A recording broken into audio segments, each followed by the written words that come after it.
if you had a job where you come to work and people clap for you, it would change your entire mood.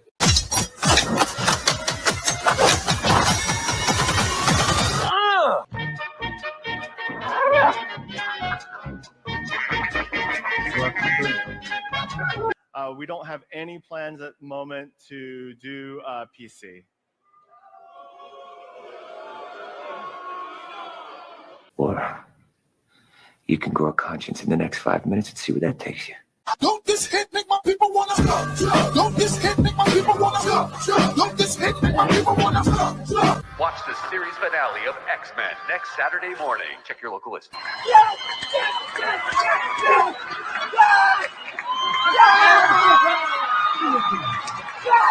What the hell going on? Oh, we heard tale of a party. Gangnam Style.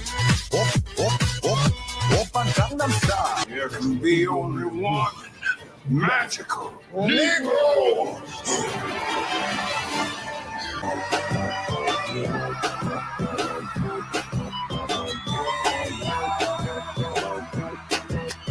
Come le dije que llama que buena baila usted a la vuelta papi otra vez llegó el negro de. It won't take long when there's a song to help you set the pace. Howling holler from the heart. This is pathetic. Where we used to live. Life could be worse. This is the worst. This is the worst. This is the worst. Mm-hmm. Yeah. Hello, my baby. Hello, my honey. Hello, my ragtime gal. Ai, menina, vida, chega aí. Ai, menina, vida, chega aí. Vai, quebra, vai. Menina, chega aí. Vai, olha, danado. Eita! And the Disney stock just keeps going down and down and down.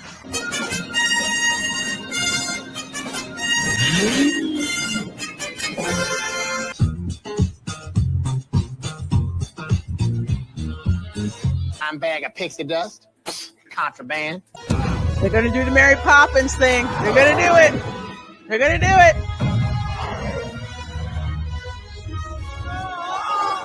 Yeah. Magic mirror on the wall. The fairest one of all.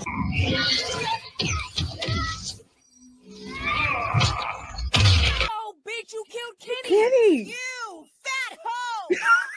I get it. I'm not persecuted. I'm just an ass.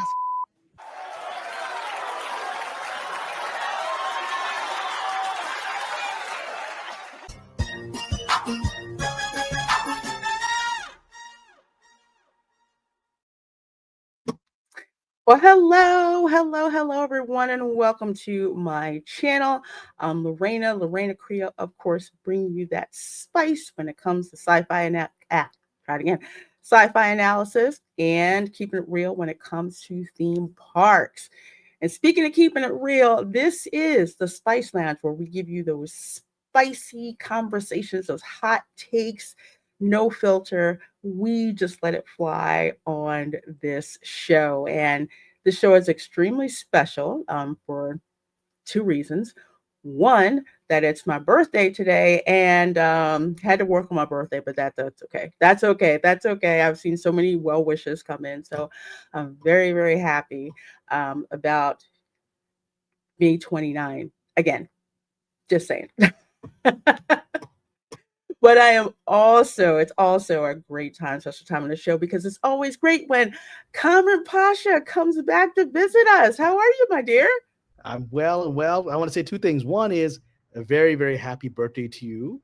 You're Scorpio, which is confirmed by the birthday. But also, where would you come up with that incredible AI image of me? It's really sexy. I should put that on like dating apps. I love your AI image in the preview. I love it. You should. That is to aspire to. I got to be more like my AI image. Got to get back to the gym. Got to become that guy. I love those powerful muscles with all the veins. I was like, you're just forcing me to get back to the gym. Well, CJ is absolutely amazing. So he's the one who did the thumbnail. That's something new because he's always got your pictures, but yeah, he is on fire with the AI images. Because speaking of the AI images, this is actually a great segue because I have to show you something else that CJ was working on, and that would be this as a Oh, wow, there we placeholder go. for the show. So, of course, we have got Erica from Hanging with Erica and Rob, and we have Tom. How you guys doing? Good. Happy birthday. Oh my God. Got 2 cupcakes. We got happy Lorena there. Cakes with the candle on it. That's so cute. I love that. And I'll Tom's eat got yours. the birthday cake up there. Oh, I love it. I Well, love the it. Thank Spice you guys so Lounge, much. the Spice Lounge image is very sort of 80s Miami Vice. Yeah. I mean, this is kind of cool, right? It sure I like my is. avatar there. It's neat. I just got to find a way to make my beard stick that way. I don't know how to do it. Like I said, I got a few extra biceps I got to be building on there. I like it. Yeah, I look kind of ripped too. I'm kind of scared because I don't know if I can do that at this time of age in the game. It's going to take a while, man. My There's hair a never great looked book for better. you. Just came. Your new prime. It's a New great book prime. about maximizing strength and testosterone in your 40s, 50s, and beyond. And since I'm only in my 30s, I'm buying it in advance. I hear you. Go Oh, I for it. feel Go old. for it. AI making everyone ripped and extra. Yeah. Yeah, Eric. I love Erica's hair in this. I wish I could get it to curl like that. That's funny. Well, in AI, you certainly can. So, yes, thanks to CJ for coming up with that. So, whenever I don't have an exact topic or the thumbnail ready, you'll see this. And there's word on the street as we may have some Spice Squad merch coming out. Ooh. And You guys can don't you show have your- another thing might be coming out? I do. There's going to be a new intro that's going to be coming from the show. It's probably not going to be ready until after the first of the year, but the important thing is I got the music. I got the music from the up and coming studio, which I cannot wait to premiere. So it's going to Are be you going to fun. have cute little crop tops? I love little crop tops. Crop tops? Yeah, why not? Why not? I say we should. I ain't wearing one of those. Tops, I'm not wearing a mugs, Come on. muscle You don't want that t-shirt. 80s vibe, you know, with the, Mhm. Oh my gosh, yes. where the netting half shirt. You're bringing back memories. You're bringing back great memories. So yes, definitely we will be having some Spice Squad, Spice Lounge merch available. Probably, I don't know. It'll be soon. It'll be soon. You have to That's for excuse sure. me. I'm going to indulge because Oh no! Please go right ahead. Please enjoy it. You didn't Please enjoy it. airmail us all cakes? Come on, Erica. yeah. Unless you want mold on it, it'd be more offensive. Well, I got my free birthday cake from Publix, so that was amazing. I Okay. still have See, to. I I still have to eat can't it. get that. This is mixed cake. Well, it looks delicious, especially the icing. That's how it's done. Oh, yeah, I the love. icing is homemade. I made that shit myself. Girl, you are talented in so many darn ways. Well, speaking of that, folks, there are 69 of you in here so far between all of our YouTube, X, and Facebook streams. So thank you so much for being here. Please make sure you hit that thumbs up, heart, retweet, share, all that stuff that we got going on. And I've got 2 super chats to start out with. Already? First, yes, my audience is amazing. Wajid Leaky 786 for 2 pounds of the King's money. I'm so used to saying the Queen's money. So now I have to say the King's money. Thank you so very much for that. Let me hit you up, of course, with my favorite.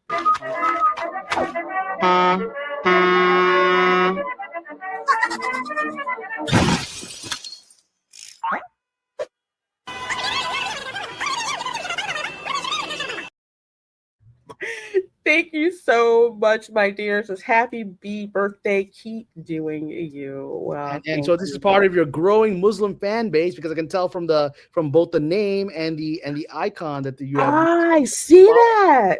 That is the Prophet Muhammad's tomb in Medina. So salam alaikum, my Muslim brother who's come in and joining in support of our lovely Reina Creole. Thank you. Thank you so very much. What was I going to say? Oh, yeah. Apparently, since a portion of my ancestry comes from the Ottoman Empire, and of course the Moors as well, who were in Spain for quite some time until they got kicked out. But yeah, that is a very interesting portion of my family's history, and history that really hasn't been talked about very much. You know what I need to do, Lorena? I actually would love. I've never shared with you my Moorish Spain TV pilot that I sold to Universal some years ago. I think I would email it to you because I think you'll actually really like it. It's set in 1482. It's the last 10 years of Granada and the war between Ferdinand and Isabella and Boabdil, the last Sultan of Granada. And it's one of my best scripts. I sold it to Universal. It hasn't been made yet, but they bought they bought it, and they were hoping to launch it and never quite got together. But I think you'll enjoy it. I would love to read that because people talk so much about the British Empire, which is true. They're part of my ancestry. However, the largest part of my ancestry is thanks to the Spanish Empire, which seems to have been in everywhere and everything. So I'm really interested in finding out. Yeah, send it to me. I'd love to read it. I think it's one of my best scripts. I enjoy it. I love comic scripts. The thing is, because you're from LA, you can actually understand how to read a script. Yes, exactly. We're going to talk about some LA stories too. Yeah, a lot of LA stories. Yeah. Thank you so much, Watchers Leaky. I appreciate that. And Nita coming in hot. My girl, you spoil me. You spoil me so much. Let me see. Hold on. I got to hit you up with the second part. This Morgan video was not approved, authorized, or endorsed by Disney. I'm going to wear that out. He says, happy birthday today, gorgeous. Oh, thank you. Thank you so much, my dear.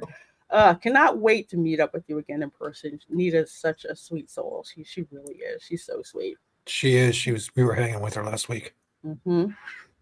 And not only she is extremely sweet, but she has a lot of family history in Florida, especially around Miami. So we talk a lot about, the pioneers in Florida, how, there's a reason Florida man is the way that he is, because, when you have to protect your cows and everything from alligators and everything, and the state is trying to kill you, you get a certain attitude, I remain of the view that the Florida man phenomenon is a byproduct of proximity to the Bermuda Triangle. I'm absolutely of that view. I'm also from Jersey, Cameron, so I got both crazinesses. Yeah. There's probably some kind of dimensional shift off of the Jersey Shore. I fell in the Hudson. It explains everything. I'm so inclined to believe that because, that much crazy in one place. I'm inclined to agree. Charles Ratliff, thank you so much for the $5 super chat. I sure do appreciate that, my dear. Let me hit you up with this. Ooh, here's a key grip. Hit that director in the face really fucking hard. Oh, ow.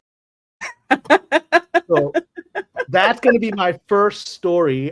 Because I actually had had a meeting with a real life Les Grossman a few days ago with this kind of behavior. And so didn't quite punch me in the face, but he came very close. So yeah, I'll share that story when story time comes. Okay.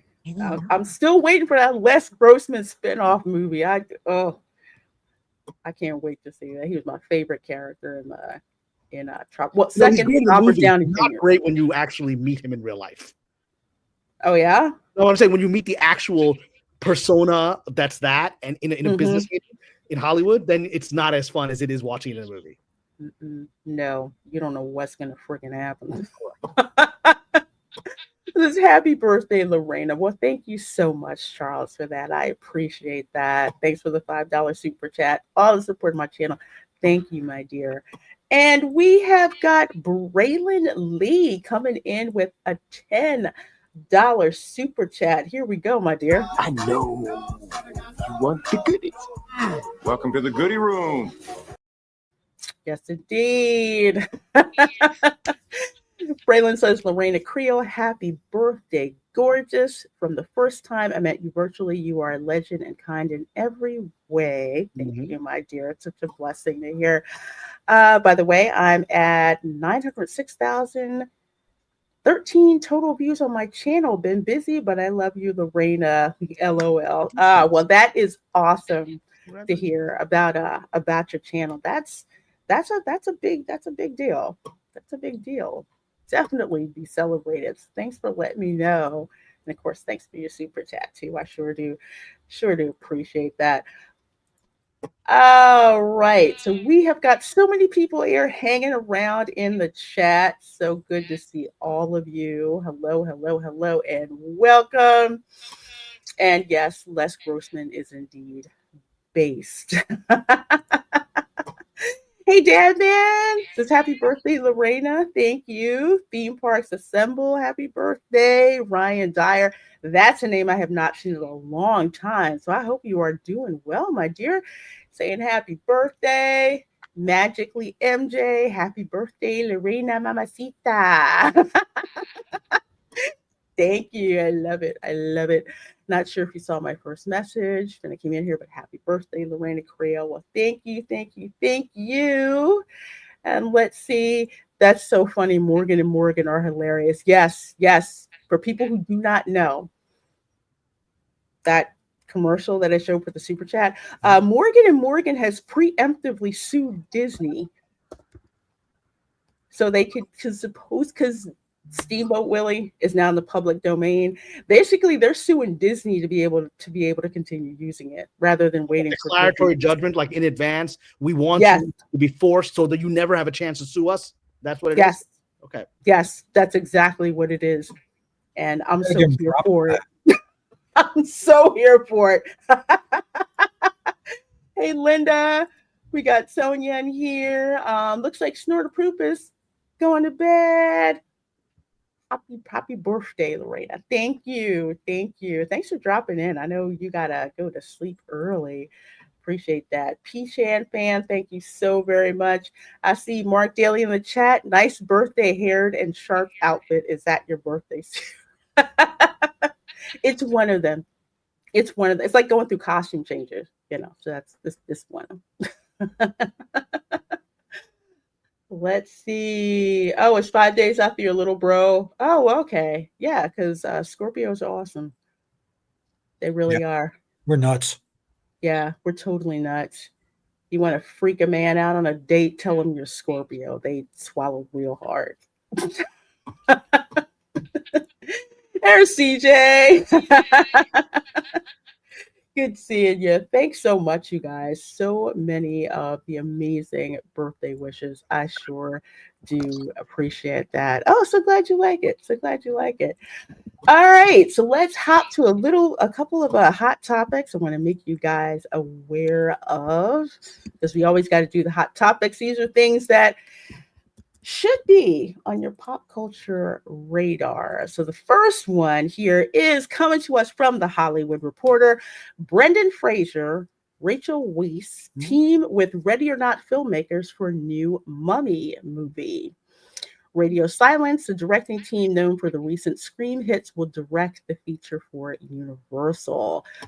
So Kamran, I have to ask you, yet again, we've got another sequel going on. But this is a sequel that is the one that I've been wanting for many, many decades.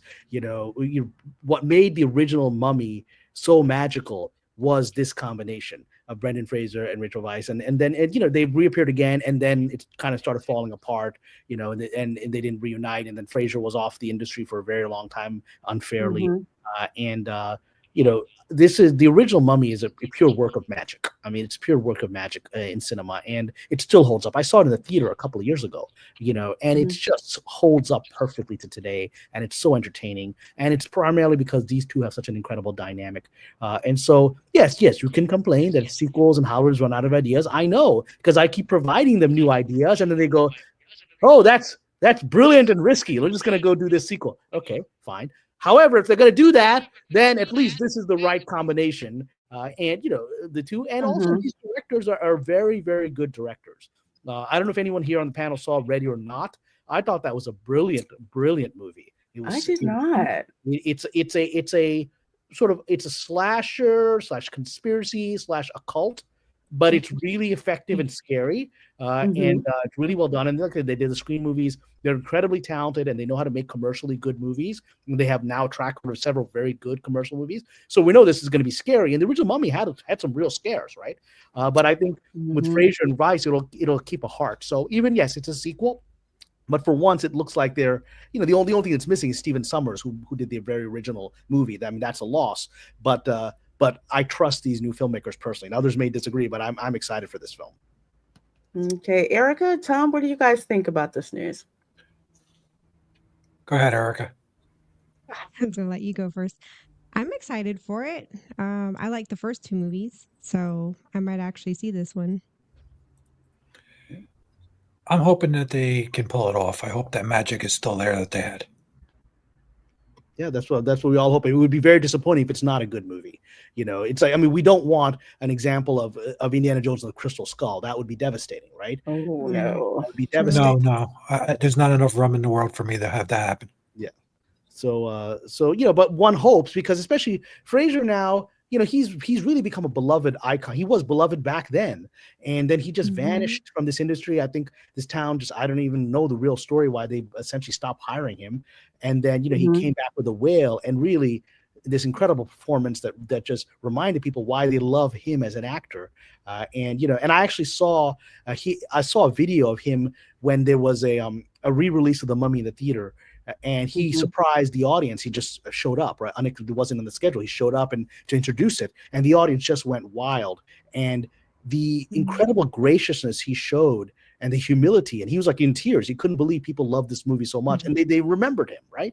This is a great man and again, I don't know his personal life. I just know his persona, right? He seems to be a great man for Hollywood and a man of honor, and he has a moment right now where he's got some political power after many years of not having any. So I'm hoping he uses that political power to make sure the script is good. Yeah, imagine you said the exact line. First of all, I love the Mummy movies from like the 1930s. They were my favorite. The originals, yeah.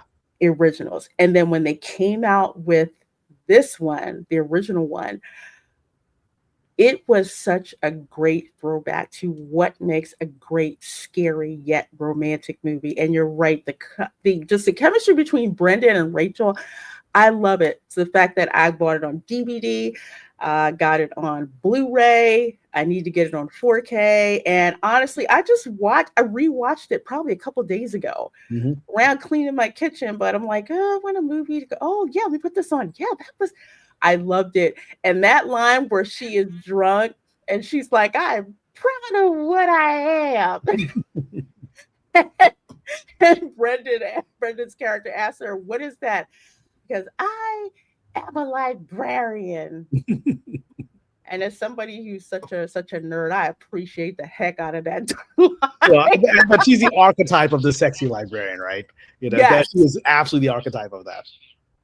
She sure is. I absolutely love her to death. So I am cautiously optimistic about this film. Like the first one and the second one, I really haven't run into anybody who has not liked those two films. So definitely hoping that this goes well. I saw this news and I'm like, excited. And of course, you got some Eeyores out there that are just like, well, can you really trust modern Hollywood to do it justice? It's like, look,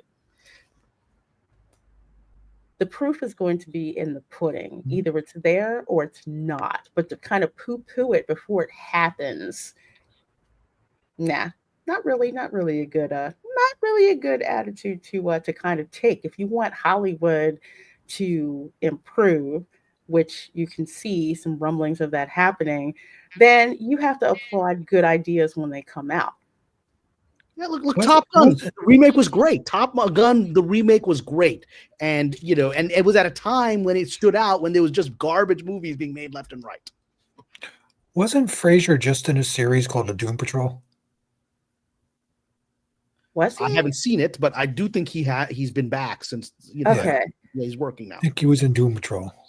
Okay. No, I didn't see that one, but I I'm keep glad seeing he's in it. commercials. I keep seeing ads for this movie called Rental Family that he's in. It's like a comedy. That sounds like a comedy.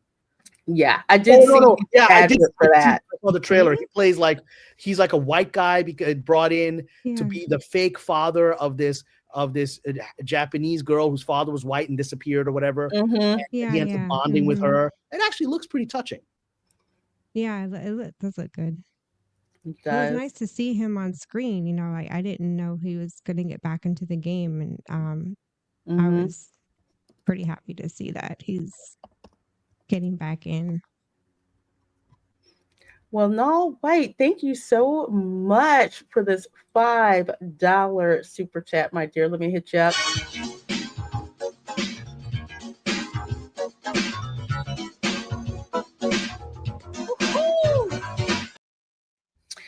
Years ago, I called my dad and he told me the mummy is on and then told me to call back later and hung up on me. That's awesome. That is. Cool. That That's is. a cool dad. That's a cool dad. Mm-hmm. Completely understand. Thank you for the $5 super chat and all white. I sure do appreciate that. On to our next hot topic. Coming to us from Variety, K-pop Demon Hunters 2 aims for 2029 release on Netflix. I am not surprised by this at all. I think it'd be coming before that. Which could be true. I mean, they're probably giving like the safe estimate. So it's always better to under promise and over deliver. So that could possibly be the case, but you cannot deny how popular K-pop Demon Hunters is. Even at Disney Springs for Halloween, saw like two girls dressed up like Rumi from K-pop Demon Hunters. It's between the soundtrack, which is absolutely fabulous. Soundtrack is awesome. The acting is it's awesome. The story's really good. I thoroughly enjoyed it. Made money in the theaters when they put it in the theaters. So this does not surprise me at all. Have any of you seen K-pop Demon Hunters yet? Yeah. Oh yeah. I have not. I really hear it's good. absolutely wonderful. And, I mean, I should just watch it. I'm always resistant to watching things when they're popular. I always watch them when people forget them. But I will check it out because it sounds a lot of fun. But I will note this. The fact that it's coming out right in 2029 is actually a good sign. It means they're going to take the time to get the script right. Yeah. And to do it right. I mean, if it was just a cash grab, it's coming out next spring. Mm-hmm. Yeah. Mm-hmm. So that means they care enough about this property to take the time to develop it. They've already scheduled it that far in advance so they can get really good script, hopefully, and really good animation. Mm-hmm. Actually, not bad considering animated features can take as long as 6 to 7 years to put together from concept to finished product. So 4 years that's actually really good for animation. Yeah, I mean, Netflix is going to be able to eat off of K-pop Demon Hunters for quite some time. I want to say not necessarily timeless, but it's lightning in a bottle.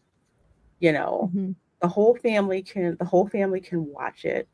And what I especially like in K-pop Demon Hunters is that you do have aspects of a relationship, even though they're teenagers and kind of navigating that. So they're not poo-pooing men at all. It's got kind of like that awkward, I like this guy, oh my gosh, why is he such a jerk, that kind of thing that they have going on. So yeah, it's gonna be fun, and yeah, they're gonna eat off of it. I do not see hype dying down for this anytime soon whatsoever. Mark, how you doing, my dear? Mwah! Mark from the Dark Council for $10. Thank you so much, my dear. Let me hit you up with this one. Hello, my baby. Hello, my honey. Hello, my ragtime gal. Send me a kiss by wire. Baby, my heart's on fire. Michigan J Frog will not ever not be funny. Says, happy birthday, Your Grace. Wishing you everything your heart desires always. So thank you so much, Mark. I appreciate that. Folks, if you have not checked out Mark with the C's channel, you need to. I tell you, especially when he sings, because he has a wonderful singing voice. So gotta check that out. Thank you, guys. Thank you, Lonnie. Thank you, Dance Life at the Kingdom. I sure do appreciate that. Last hot topic. I gotta talk about this. And if you watch the Welcome to Florida show, you know why. Grand Theft Auto 6 is delayed again until November 2026. Yeah, this was the game that all the other gaming studios were holding back on announcing their games because they didn't want to compete with this game. So anyway, they have kicked it into November 2026. Thank you in advance for the birthday present that's coming, Rockstar Games. So supposedly the team needs additional time to finish the game with high levels of polish players expect and deserve. So just to kind of remind folks why we're looking forward to GTA, I'm going to show you the trailer. Rockstar will claim me, but I really don't care.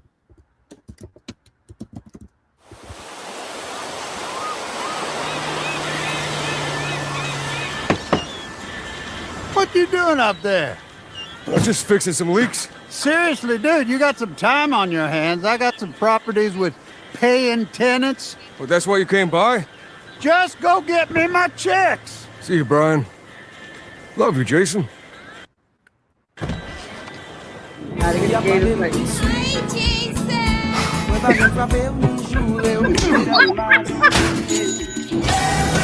That's why. That's Miami. So the guys, the beer. Little Haiti. I'm here for Lucia Caminos. She's supposed to be getting out. What's your name? But anyway, the cool thing with Grand Theft Auto 6 is there are a ton of stories that are based on Florida Man. Stories that we have talked about on Welcome to Florida. And the joke was Rockstar kept pushing this back because there were crazier and crazier Florida Man stories that were coming out. And yeah, so I cannot wait. I can't wait to play this. Little disappointed that it's gonna be pushed back. Damn, we gotta do NSYNC song, Beetlejuice 2, Final Destination 6, and an Oasis before GTA 6. Yeah, that's gonna be true. And to make things even funnier, Poly Market now has Jesus Christ return in before GTA 6 at 47%. Well, didn't we have like this Rapture craziness just a few days ago or a couple of weeks ago? And I just felt sorry for these people because I mean, I'm not a Christian, but I'm pretty sure the Christian texts have Jesus saying that even he doesn't know when the second coming is. Like, only the Father knows, right? So I'm like, that is correct. The random numerological calculation that's never ever been right in history. That I mean, these poor people like sold their homes, they sold their cars, and this happened like 10 years before as well. I mean, that pastor was like, "It's happening on this date," and there were signs everywhere, and then nothing happened. All those people lost their homes. Like, I get it. Everyone wants hope for a better world or to get out of this sad world, but maybe you're here for a reason. Maybe God wants you here for a reason. So he wants us to remain Busy. Yeah, that's I always used to give people the side eye when I would hear stuff like that. I'm just like, yeah, didn't Jesus say no man knows the time, the day, nor the hour, and even he doesn't even know when that's gonna be. It's like, okay, well, y'all forget that part, or you don't care about that part. Yeah, I don't know, but yeah, but it is very, very funny that that this is where the yeah. I mean, you know what GTA has fallen into, GTA 6? It has fallen into the Islamic inshallah syndrome. Inshallah. Inshallah means three things, if God wills. We Muslims use it every day to say, oh, inshallah, I'll meet you in 5 minutes at the grocery store. Inshallah, I'll call you tomorrow, right? Inshallah, I'll get married you in 10 years. It's always but what it means is this. It means three things. It means yes, no, and screw you, right? So it means three things. So when you say, hey, so are we doing that movie together? Inshallah. So the answer could be yes, we are. No, we're not. Screw you. We're never doing that movie, right? Inshallah, it's in the hands of God.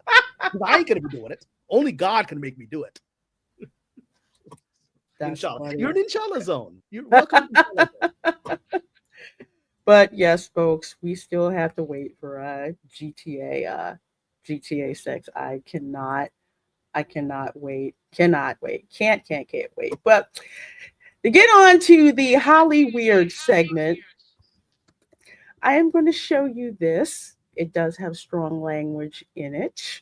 However, this will give you the idea of exactly how Hollywood agents behave. I see nothing, no lies detected. Check this out. I don't care if he's in the Arctic shelf. Get James Cameron on the phone, get Dana Gordon on the phone, tell her assistant if she does not call me back, I will fuck her worse than I did in Cabo in 92. Do you really want me to say that? Improvise, Lloyd. I'm gonna be there in 90 seconds, find out who covers Warner's. If all this is not taken care of, I will choke you out with a strap on. See you when I get here. Potty mouth.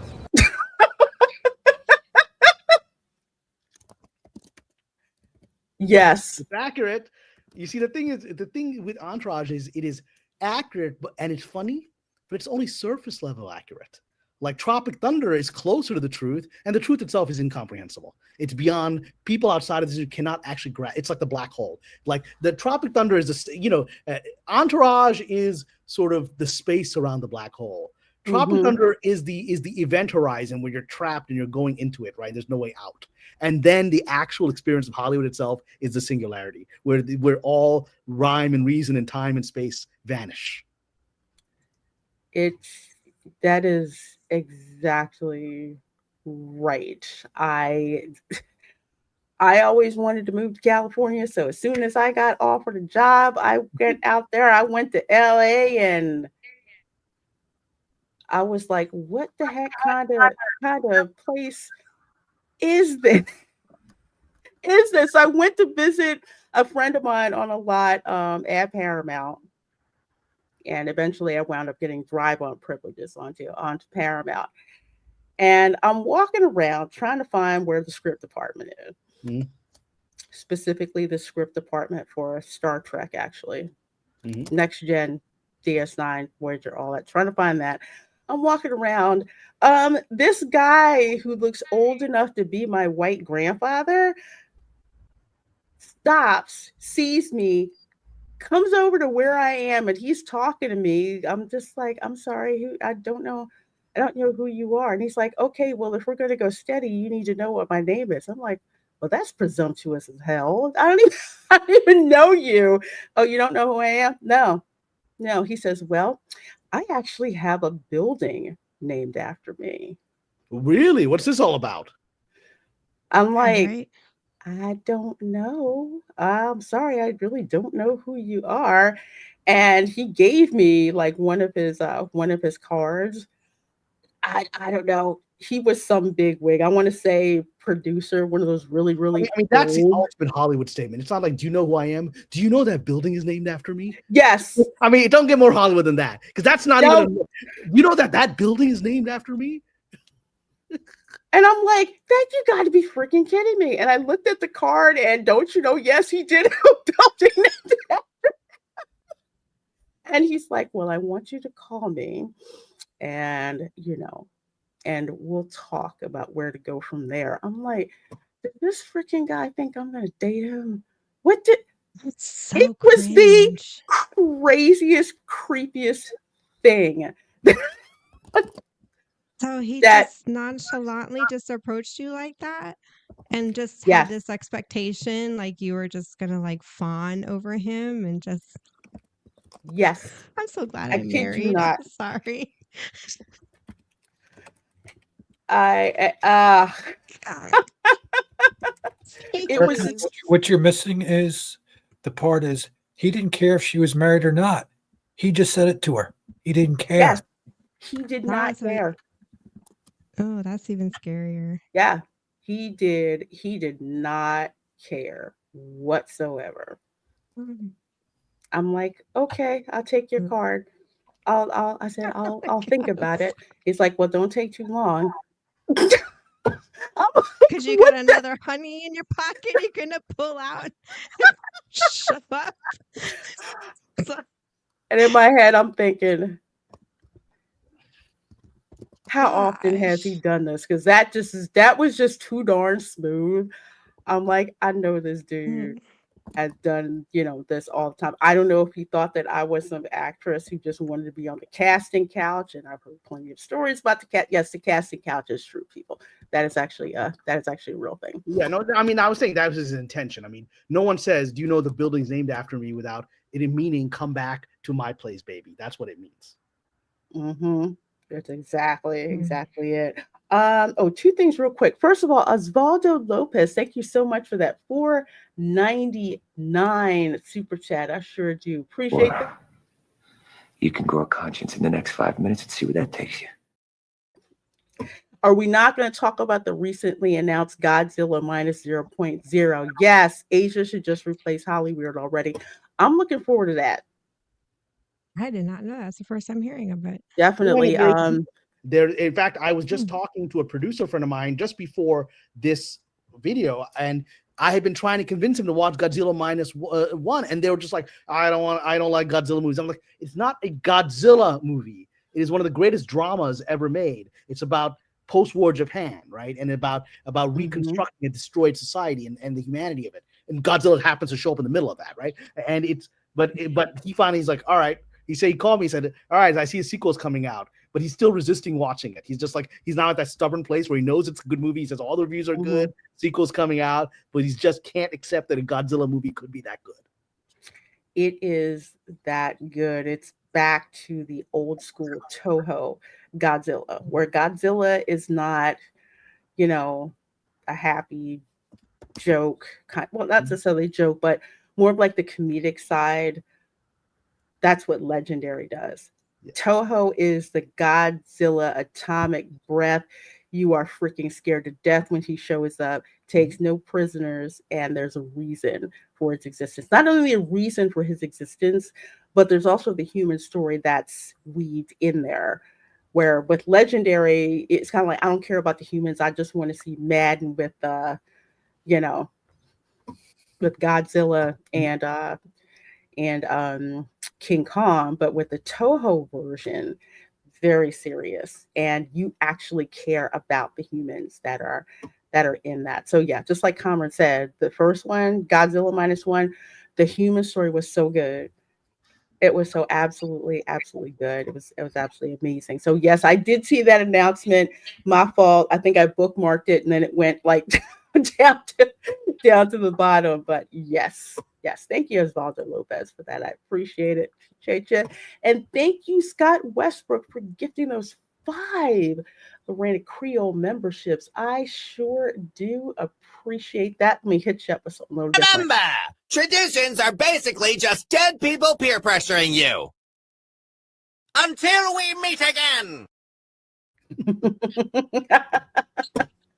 Thank you for those 5 gifted memberships, folks. If you got a membership from Scott Westbrook, please do tell him thank you so much. Appreciate that, my friend. Somebody said, where is that? That is gross. Yes, it is. And I had never run into that in my life when I went there. But movie sets, well, Studio lots are a strange place. Yeah, that's what I'm talking about. It is one of the strangest places that I've ever been. I remember one time I got off from work, and my friend in the script department, she was like, "Yeah, come on down. I got some scripts to give you." I'm like, "Okay." So I go down there. It's kind of getting dark, you know. So I'm walking on through the studio lot, and I see this guy like shuffling as he's walking. I'm like, is this a homeless person? I don't know what the heck is going on. And he's moving really, really slow and not like walking, but like just like shuffling. I'm like, I don't know. I profile every freaking body. Okay. That's me. You know, you're offended by me profiling you. That's too bad. That's a personal problem on your part. Plus, this is LA. I don't trust anybody who looks like they're that's something that you learn. So this guy's shuffling around. I'm just like, okay, dang it. He's coming from the same way that I have to go. I'm like, all right, stay vigilant, be a good distance away, and keep your eye on. So I finally meet up where we like kind of cross paths, and he looks at me and he says, good evening. I'm like, okay, good evening, and I kept walking. And then I realized who he was. Do you know who he was? Who was he? Michael Dorn, aka Worf. From that shit.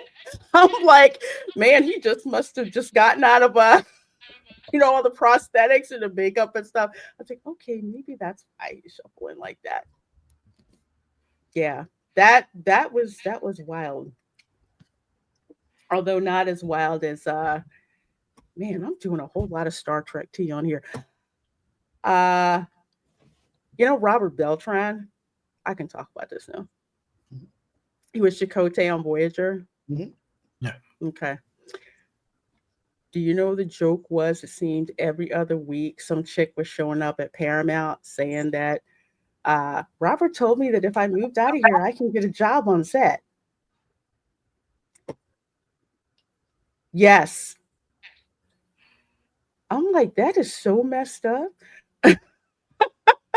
That is so, and I knew one of them that was her thing. She's like, I'm gonna move. Robert said, I can go there and work in the script department. And every other darn week it seems some chick would show up. I'm like, that's kind of really messed up. Yeah. I mean, this town is all about deals with the devil. That's all that's literally all this town is, The devil that you know. The problem is the devil that you know is always the front for the devil you don't know, right? I mean, it's literally like, there's always a worse devil behind the one that you're dealing with. And and the devil is actually trying to protect you from the even worse devil who's doing terrible things to them. And even it's a bizarre cycle of evil in this town. So which allows me, I would like to now get into my Les Grossman story. Can I tell my Les Grossman story? Oh, please do. Then I have to take a break. I have to take a break for a couple minutes. I'll come back, but I want to tell my Les Grossman story. So the Les Grossman story is this. So I've been developing a project that is a very exciting project for me. And it's got a major actress attached to it from Game of Thrones. I don't want to give too many details, but she was big star in Game of Thrones, and she's somebody I really want to work with. And it's a historical sort of epic series. And the project's been in development for over a year now. They had a younger writer on board, and they realized they needed a showrunner, that they can't really move it forward without somebody with much more experience because it's a TV series. And so, I came on board, and I've been working with that writer, and we came up with a new pilot and everything. And so the whole thing was to do a big, to pitch it to the actress, who, and to the major producers. There's like 20 producers on it, right? But the big man, right? The big man, the Wizard of Oz. Right, they had to produce it, and so the big one at the top of the pyramid, that producer, and so we had a big Zoom call a few days ago where the actress is there, and the and the big boss is there, right? I'll just call him the boss, right? And I excitedly pitch my thing, and this project's been in development for over a year and a half. So the boss has heard at least versions of this story 15 times already, right? And so I'd been told, well, they were very familiar with the story arc of the season, which we're not really changing. We're changing the pilot. And, and so because they'd never met me before, I wanted to introduce myself. So, I came in and I pitched the new TV pilot structure, and the actress was incredibly excited. She's like, oh my God, that's exactly what I want to do. This is what I want to play. It's great. And so everything's going great. And then the big boss speaks. And the big boss, he's basically Les Grossman. And he's just like, what is this crap? And so here we go, right? Here we go. And so already the energy is not good. So he's like, I have to say, I'm disappointed. I expected this, and this. Like everything they already had. He literally wanted, like, where's the season arc? Where's this? Where's that? Where's where's the selling point, the book that's based on? I was to the boss, I was like, sir, first of all, aside from the fact I'm told that you already know all that because it's been pitched to you 15 times already, right? The purpose of this call was for me to bring the new element that you haven't heard, which is the new pilot, the new storyline that I need your approval on, that we're doing this as the pilot so we can go out and pitch. And, one of the producers, younger producers, bravely, she came in and said, I think there's been a misunderstanding as what the point of this call was. And he didn't like hearing that. So suddenly he's like, don't interrupt me. And he's like, and he just goes on. And then I'm watching the actress now becoming uncomfortable because she's watching the lecture. And I'm like, this project, this guy, and it's all for this guy's ego. It's all for him to shout, right? And then when it's all over, I'm like, what the hell was that, right? And then they said, oh, he's like that on every call. He doesn't remember. We pitch him every time. He doesn't remember any of it. He doesn't remember any of it. He doesn't remember who you are. He doesn't. It's like that scene where we have the opening. He's like, yeah, who's the Damien Cockburn, the director, right? He's like, it's that scene, the Tropic Thunder.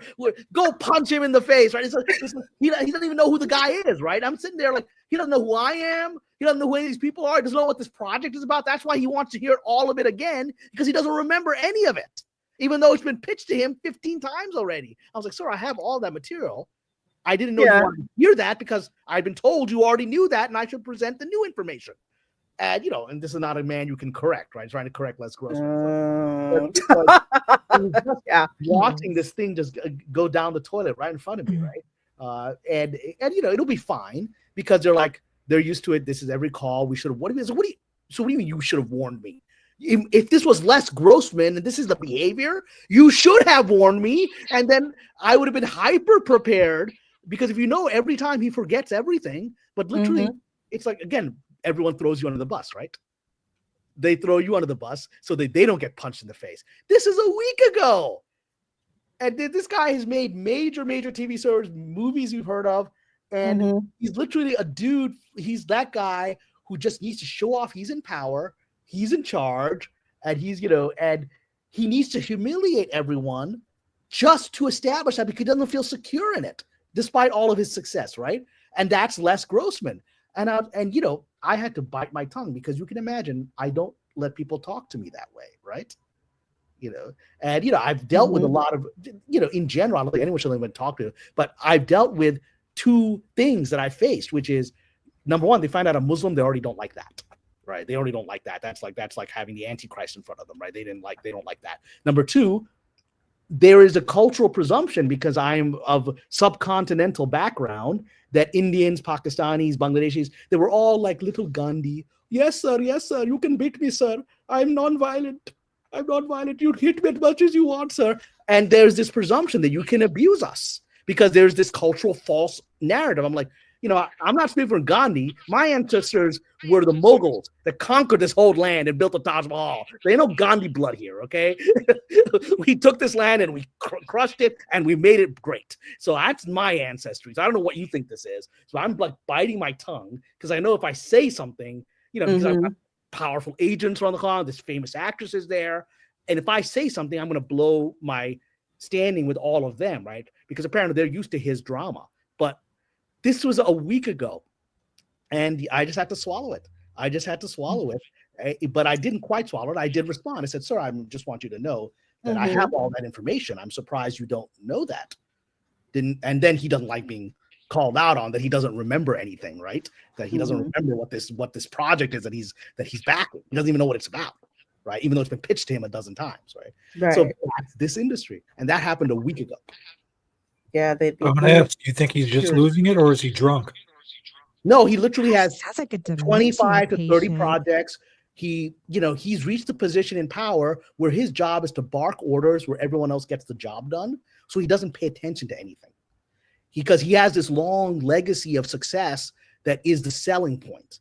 So he his knows name is his presence there will get people to buy. He doesn't do nothing but put his name to it, basically. Exactly. And he knows that. So he is at that place of extreme arrogance and also insecurity because he knows he's adding no value to this process. Like there was another producer who then came and said, you guys, then he did what should have been. I was like, you guys did an incredible job. I love the pitch. I would love to see this and this scene. And I was like, those are actually really good scenes. I will incorporate them. Thank you so much. That's what a useful producer does, right?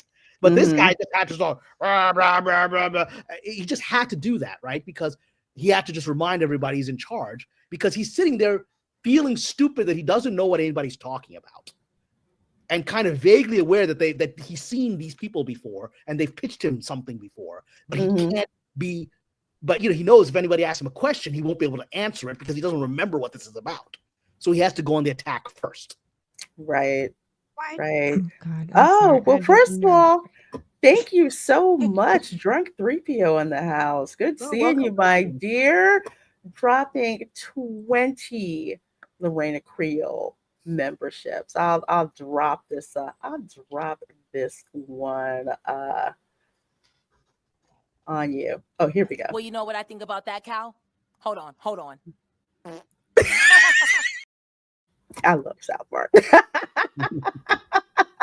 Thank you so much for gifting this 20 memberships. So, folks, if you got gifted a membership, Drunk 3PO, make sure you drop a thanks to him. So, thank you so much, my dear. We miss you in the Dark Council. Hopefully, you can drop in sooner rather than later.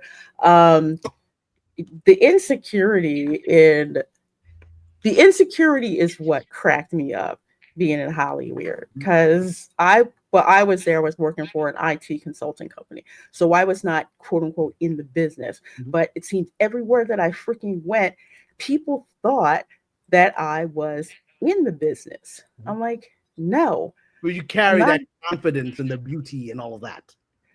Oh, well, thank you. I was just like, no, I don't quite get that. And even worse when you have to go to those freaking industry parties. You know what I'm talking about, Kamran, right?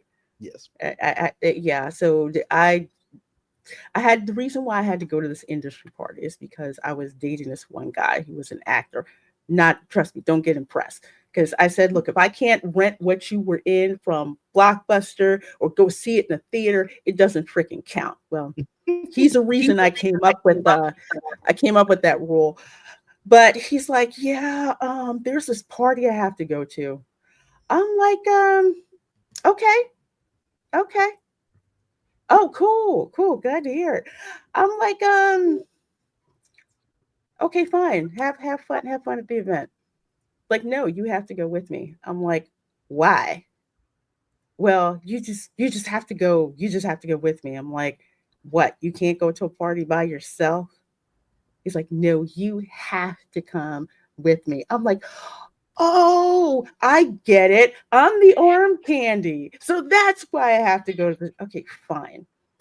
So I go. That's a little flattering because we men, in our thinking, your woman is your business card. If you have the more amazing the woman is, that in fact, often, some of us old school guys, when you walk into the Hollywood party, you make sure you have the hand the small of her back and she comes in first because everyone goes, oh my God, who's she? And then you come in behind, like, she's with him. And suddenly all the agents want to talk to you because you must have something. So you have that.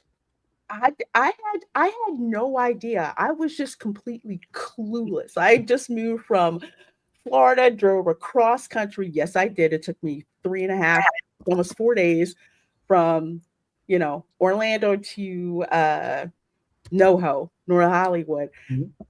So this was completely strange to me. So we go to this party and I don't know anybody.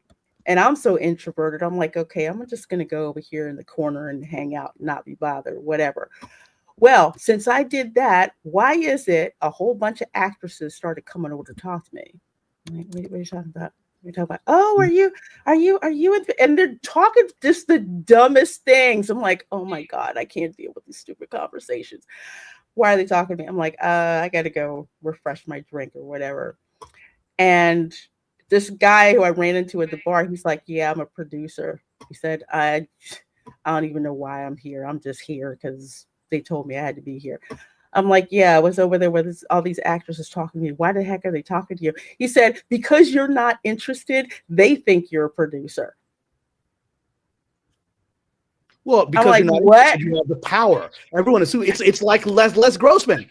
Like he walking to that party, just not caring, and everyone like because he's above everybody. The fact that you don't care means you're above everybody, and are instantly a magnet.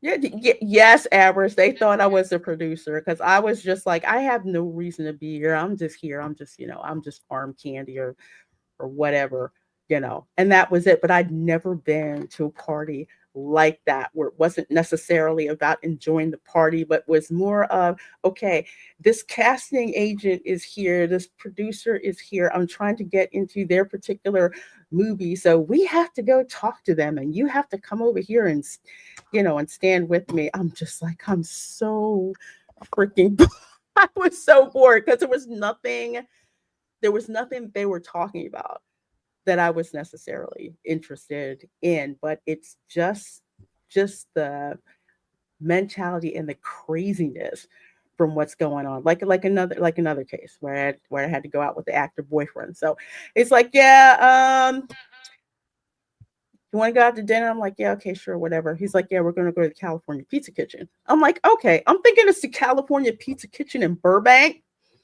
which was the closest. I'm like, yeah, okay, fine, I can do that. He's like, no, we have to go to the California Pizza Kitchen in Studio City.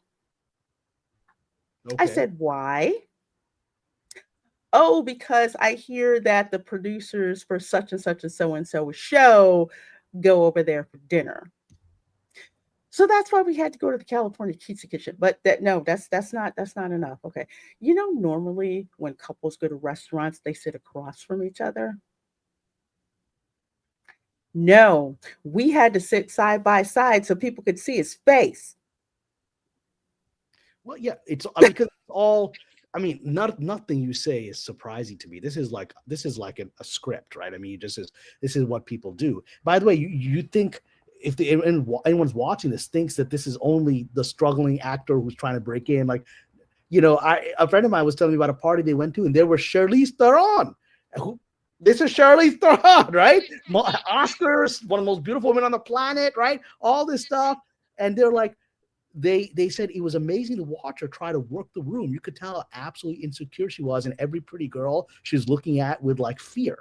Like, this is Charlize Theron, right? And they're like fascinated. You could tell this woman is completely like terrified at this stage in her journey and career with all that success. She's afraid she's over the hill. She's not attractive enough. All these young, pretty things are walking around. So she's got to get the attention of that powerful guy. And you could just see the body language. And I will give you an example. Then I have to take a break. So I have to give you an example of one of the worst Hollywood parties I've ever been to. So a big director who I was developing a project with at the time, he loved to be in that scene, right? And so he's like, hey, come with me. I want you to meet my friend who is the top plastic surgeon in Beverly Hills. Like, that's Lord. Sure, I had an Oscar nomination, but I was like, I just want to make a movie. Yeah, I'll go with you. I don't care, right? So I went there, and so we go there, and it's in the mansion in Beverly Hills, and the entire people there, there were a lot of sort of like B-list reality star, C-list reality star types, right? Whatever. But most of it were all these like people that were wannabe models and actors and actresses, right? And they were all, as you can imagine, stunningly attractive, like abnormally good-looking people. And they were all brought there to essentially hear a pitch for why they need plastic surgery from him. The whole party was him walking around, going up to these people and saying, oh, I can fix that. Did you know that thing on the side of your nose? I can fix that. I'll get you a discount. And they'll be like, oh, I really hate that thing about myself. We're talking about people that you are so attractive you can't look at them, right? Because you start flubbering, right? And I'm watching this. I could not believe how he was like this vampire messing with people's heads and making them see things in their minds about how ugly they are. He was seeding it. And I was like, I was so repelled. And this is my personality. I was like, I'm not part of this crap. So I just became my normal self, going up to people randomly, just chatting and talking and being myself and telling jokes. And look, I'm like 5'3". I'm a short guy, a little Pakistani guy, bald, whatever. Not the image that they want and not the image that belongs at that party, right? But I'm just being myself. And one male model type, he's looking at me the whole time. Oh, Lord, not one of them. Male model type. It was that Zoolander to Zoolander type. It was a Zoolander type. He comes up to me, and I wish I could make this up. He comes up to me, and he's looking at me in almost like in awe. He says to me, I don't understand it. You really like yourself. He says that you really like yourself. Yes. Yes. I should hate. He hates himself, and he's a Zoolander male model. And little Pakistani guy that doesn't fit their idea of what I'm supposed to be in that setting, right? Is telling jokes and being funny and being happy and being in my present in my body and not insecure while they're all like, this little thing on my nose, right? I mean, they could not believe, like, how can I function in life and be so happy being who I am? Because he couldn't get there. He couldn't get there. I would have looked at him clear as day and said, just because I'm short in stature doesn't mean my third leg isn't really long, and left him on that. I like to leave that presumed. Well, I'm kind of brutal sometimes with people like that. I just don't care. It's the whole point, just to mess with their head. That's it. Yeah, I would use the line, my people invented the perfume garden and the Kama Sutra, but nobody in Hollywood is intelligent enough to know what those are. That's why I said it the way it was, because they need to know. They know what the third leg is. Yeah. When you talk about Tantra and Sufis, sex magic, they won't know any of that. But whatever. But so that, I mean, that's an example of a Hollywood party, and I was so utterly repelled by it. And I've tried to avoid, like, you go to events but I don't like I don't do the party scene, right? It's repellent to me. It's so, you feel dirty. You just feel dirty around these people. Really do. The desperation, and everyone is trying to find whoever like is the angle. And the moment they realize you're not the angle to their thing, they will walk away from you in the mid-conversation. When they realize they can't get anything out of you and you're not famous or whatever they thought you were that made them engage the conversation briefly, the moment they figure out you're not whatever they thought you were, they're out, like mid-sentence. Yes. It's the most degrading environment. It's the process of being fake. Yeah. It so is, because you're right. It's like I would go, just being myself. And no, literally, I'd have some people come over and say, oh my gosh, you're so pretty. Which surgeon did you use? I'm like, what the hell? Are you kidding? That's what you would get. Male and the model, fact that say that without there's no irony. None. There's no offense intended. This is normal for them. Mm-hmm. They will. And if you claim you didn't get surgery, then they will get offended. Then they're like, oh, what a lying whore you are. And then they'll walk away, right? Because the idea of natural beauty doesn't exist in their minds. That's when you make fake doctor cards up and you put it to like the local bunny ranch in Reno or something for the phone number, and then you hand them out. Well, the funny thing is, in my journeys here in LA, eventually your path crosses with people in the adult industry. And so I don't want to shock Erica here with this knowledge, but what I will find is every single person I've ever met from that industry are normal people. Yeah. They're like, they don't have any weird hangups, especially they put it all out. They put it all out, they don't care. Right? And they're just like normal people that are actually very down to earth. They don't have arrogance. They'll hang out with you if you're famous. They'll hang out with you if you're the garbage man, right? Mm-hmm. It's adult stars that are the most normal people in Los Angeles. That says everything about this ridiculous city, right? Yeah. And Lorena, I'm not wrong about this. No, you're not wrong. And the reason why I know is where I lived in Sherman Oaks, I think was part of the everything triangle. above 101 is in that area. Yeah, it's just like, the triangle. That Sherman Oaks to Woodland Hills, Yeah. all of that. All of that. People rent their houses out to, adult theaters or adult film shoots and stuff like that. But yes, I've run into several of them who are in the industry, and yeah, they're just completely They're the most decent completely- people in Los Angeles. It's completely like normal.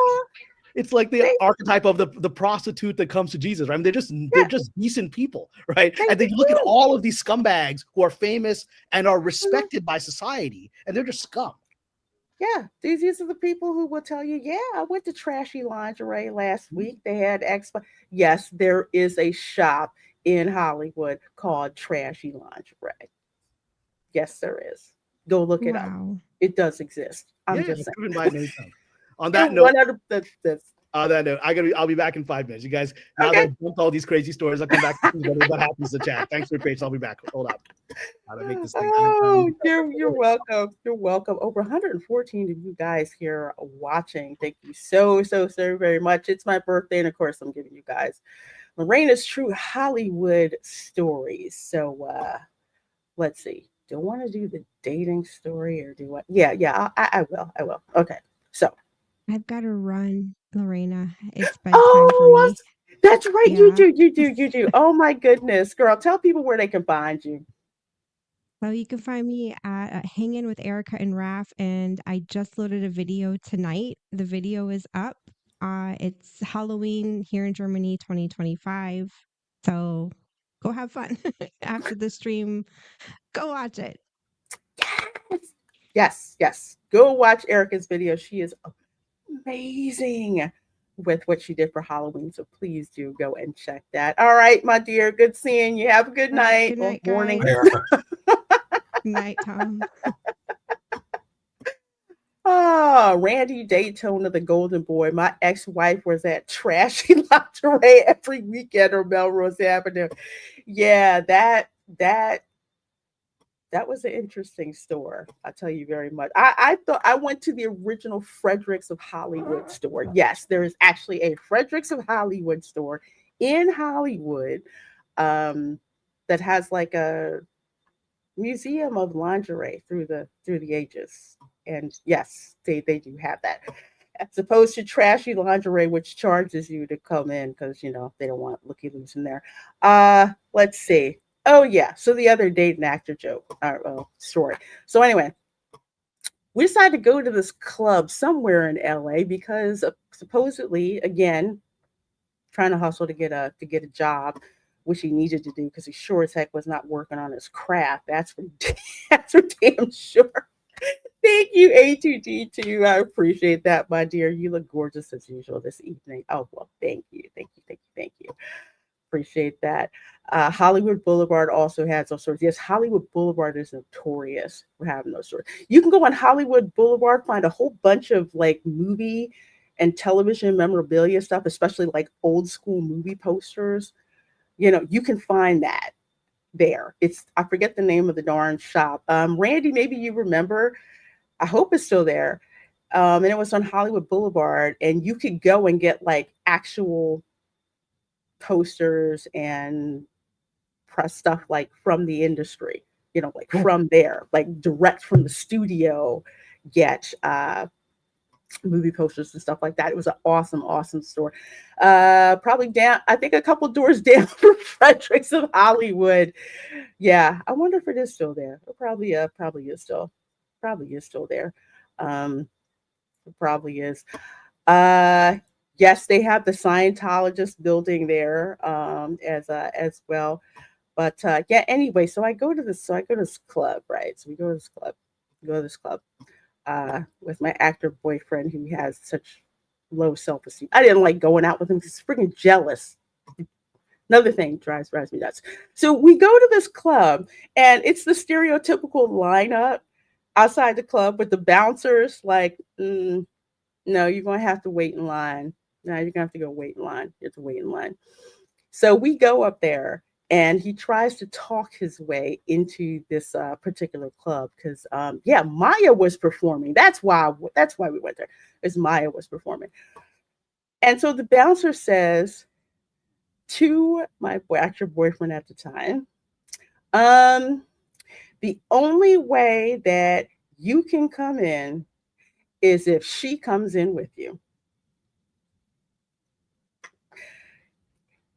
Hit the That look pissed his on ego off. the look on his the look on his face, and I got into a fight with him earlier. So I actually, I had to That was a crack him. bruised ego. Big time. Yes, big time. Like, bam, beat you up. He was so not happy. He was so pissed off. I'm like, okay, well, I guess we can just go then. He's like, no, we have to get in this club. So, you're gonna have to go in. I'm like, yeah, okay, whatever. And then he asked him again, I really can't go in the club without her. He said, no, you can't. That's Now hilarious. you can't. She can come in the club by herself. You can't get in here unless you come in with her. Oh, that was the beginning of just a horrible, horrible night. I couldn't sit around and drink, just casual conversation. Oh, that guy's hitting on you. I'm like, so the heck what? Yeah. Needless to say, I wound up taking a cab home by myself because it was not going to be pretty at the end of that. His pride was already crippled.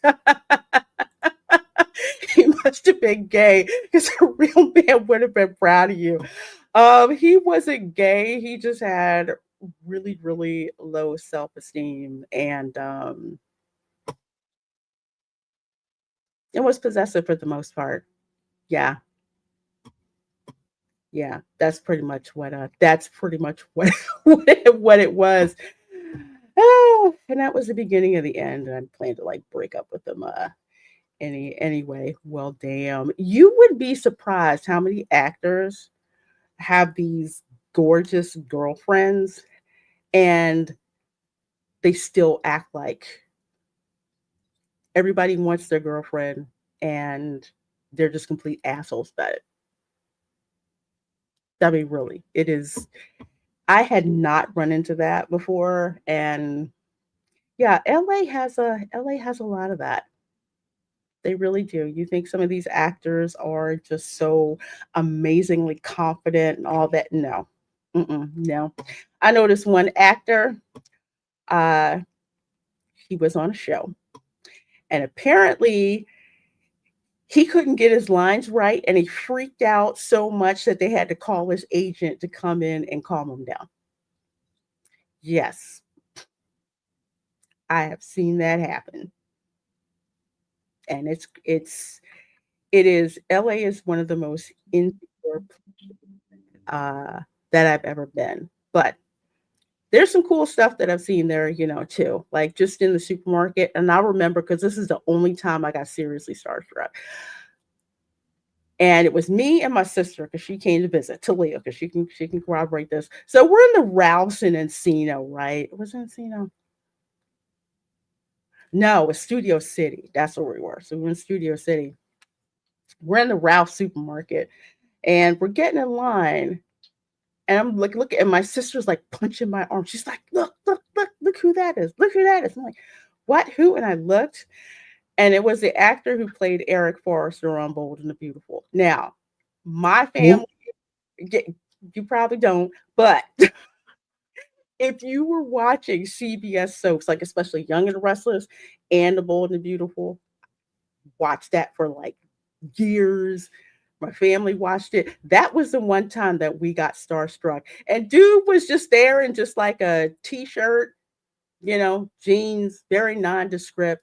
I said, I bet you he drives a Tahoe. Yes, he drove a white Tahoe. It was so not the typical actor type of car to get to the truck. So that was like a starstruck moment for me. Also, when I go on the Star Trek set and, see some of the actors that are there. Although I will say one Star Trek actress who I will not name. I went to see one of the actors on the show to talk to him about some things. And I walk by, she's going another direction. She turns around and follows me onto the set. I'm like, okay, I don't know you. I'm just here. All in my business, want to know every single thing about me. I'm like, why? I don't get it. The Adam Sandler clothing. Tahoe, Range Rover, Lexus, and Mercedes G-Wagon are actor cars. I like the Tahoe though. No. Oh, I'm sorry. I misspoke. Not a Tahoe. He drove a Suburban. That's what he had. He had a Suburban. It did not look like a glamorous like truck. It was just nondescript Suburban. Actually looked like he did stuff in it, you know. Let's see. I've had guys rudely hitting on me while with my wife in LA and the San Francisco Bay Area. Amazing how aggressive some gay guys would be. Oh, they were the worst. Okay. Let me tell you. I know that, and I was just walking around Home Depot up in Daytona, actually up in New Jersey. Sorry, not even. I got chased by two gay guys when I was with Linda walking around. I'll tell you about that in detail one day. It's hilarious. I have never. It's just like if they were gay or pretending to be gay so they could spend time around you. But yeah, it's been the absolute worst. I'm like, I don't need you around me. Oh, girl, where'd you get your stuff? And I'm like, no, back off. Although I will say that I did not have any problem with lesbians approaching me because I would treat them just like I would treat men for the most part. I am so not kidding. I have gotten drinks bought for me. I've had stuff purchased for me. But although I will say it was the butch lesbians that would approach me, not the lipstick lesbians. There's a difference between the two. The lipstick lesbians would look like me. Butch lesbians are a little different. They were always coming after him, just like, I'm not gay, right? Oh, that's okay. No, as in I will never be gay. Okay. I'm like, no, you're not going to turn me either. But they sure as heck we're going to try. I'm like, nah, I treat you just like a dude. I will, although I will say when I was in LA at that point in time, yeah, I'd use them for stuff too. Equal opportunity, But I was upfront. I'm not gay. Okay, sweetie, you're not gay. Was it Christian Bale? He drives a regular truck for years. I'm trying to remember his name.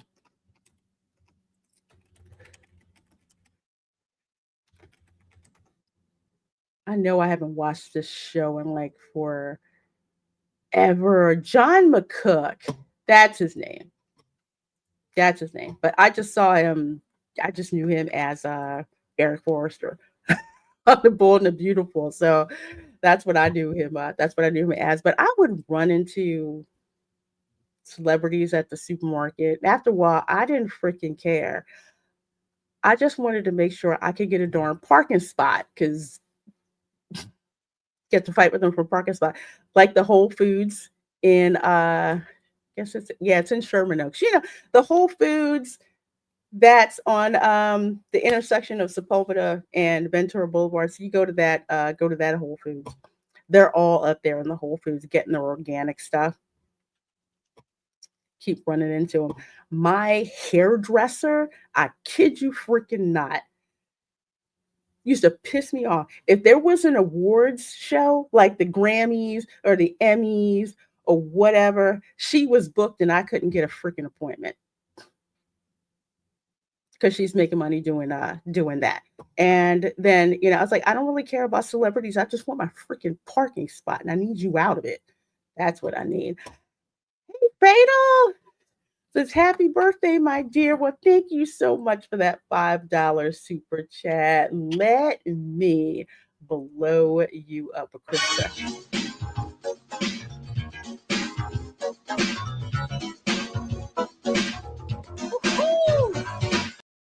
All right. Thank you so much, Fatal J, the host of the Dark Council. You'll see us usually every other Wednesday at 8:30 p.m. Eastern. We should have a show next week. In the meantime, go to Fatal J's channel and see the hilarity that is the Dark Council. I truly mean the hilarity that is the Dark Council. We do it big over there. So thank you so much for that. I surely appreciate that, my dear. Oh, don't remind me about Gelson's. Okay, I love Gelson's. The only reason that I love Gelson's was for the Victor Benet, not European bakery. Was it Hungarian bakery? I don't know. Gelson's had the best bakery department. The only bakery, supermarket bakery that's better than Gelson's would be Publix. That's where I would go. That's where I would go to get Camera Girl's birthday cakes. If I wanted something out of the ordinary, I'd go there. But yeah, Gelson's is expensive as freaking hell. And was it across the street on Ventura? That's across the street. It was either across the street or further down the street than the Ralph's in Encino, where I would go all the time. Yes, Encino, where Michael Jackson used to have his house. Yes. And where, oh my gosh, Dave Hartman. Remember what happened to him? No, Phil Hartman. Sorry, Phil Hartman. You know what happened to him, right? Unfortunately, he yeeted himself. Yeah, he lived in Encino too. I saw him a couple times as well. Hey, Griffin. Happy birthday, Lorena. Sorry I'm late. Where was the cake? Oh, Tom's got the cake on his screen.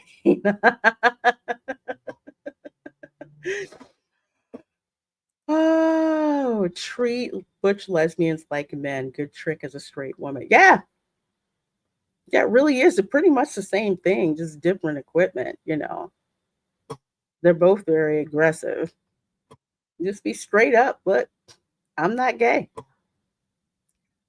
Challenge accepted. I said, yeah, you can't say I lied to you, you know, at all. That's the risk.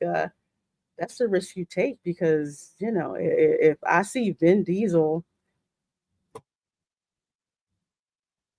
I don't want to see you. Let's see. Hey, Keely, good to see you, my dear. Good to see you. And yes, please do sub to Fatal J. Let's see. Yes, Dylan. Yes, I did. I forgot to mention that. The Michael Jackson movie that Antoine Fuqua is directing. I'm excited. I'm very excited for that. Very excited to see that. Tina Gooseman, thank you so very much. And hey, Sam, saying I'm loving story time.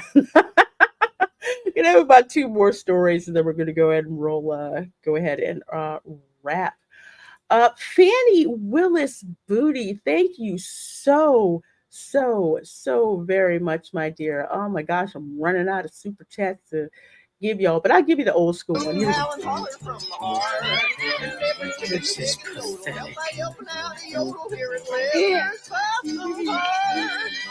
Join in, folks. It's yodeling time. Here at Lester's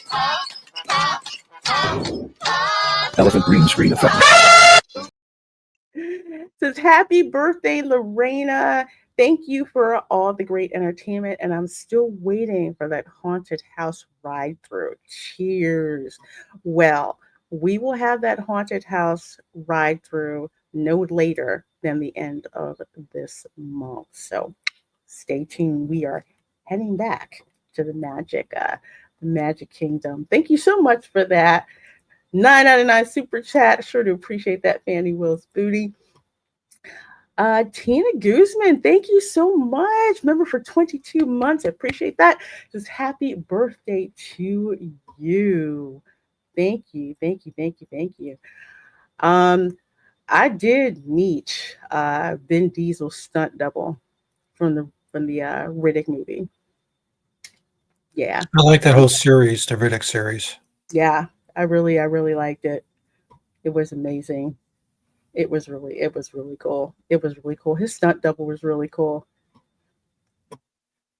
Now that I think about it, I actually kissed his stunt double in at the taxi. Sorry, not sorry. You have to explain that to your girlfriend, which you did not tell me you had one at the time, but that's okay.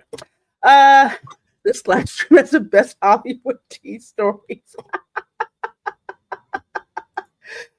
Phil's wife unalived him and then herself. Okay, I got it backwards. I just know I wasn't shocked. So many people were in shock about that.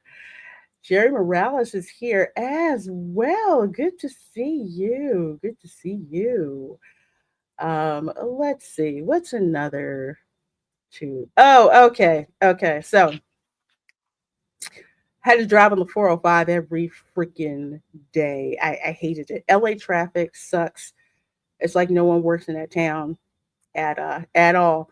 So by the time I finally get home after driving from Culver City and all that, why is there a car chase going on and helicopters overhead and all that? Yes, LA is the only place where they would televise a car chase, whether it's CHP, CHIPS, AAA with a badge, as we call them out there, or LAPD.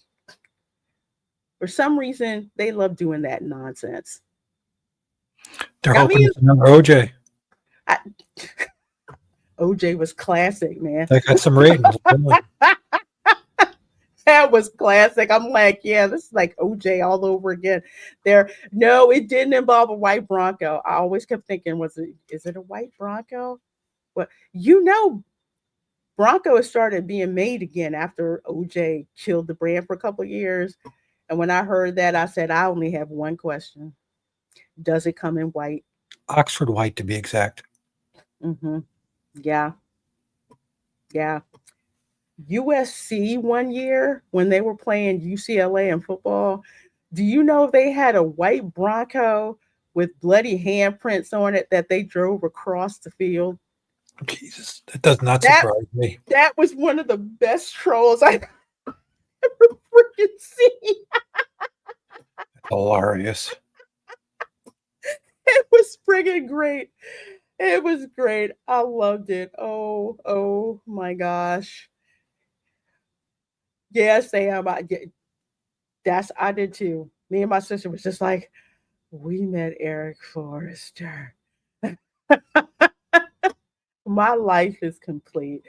The only thing better than that would have been meeting Eric Braden, aka Victor Newman. Okay. Yeah.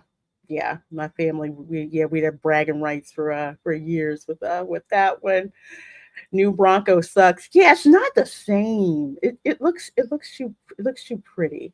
That's well, they have two different versions of the full size Bronco and the old Bronco 2 that they did with the sport one, and the cheaper one looks like real crap compared to the bigger one. They even make a convertible now. What? Oh, yeah. That I didn't know. Yeah. That well, it's a hard top. It comes off. Same thing. I did. Yeah, it was one of those things that I did when I was in another country, specifically Canada, specifically Vancouver, British Columbia. But that's a story for another time. That's a story for another time. And Kamran's back. I'm just back. Looks like Erica left while I was in my process. Yeah, she had to go. She actually stayed on a little bit later. Well, she's gonna miss. I wanted to actually add a new element to what we were talking about, the adult part of the industry, but it connects to questions that were being raised in the chat.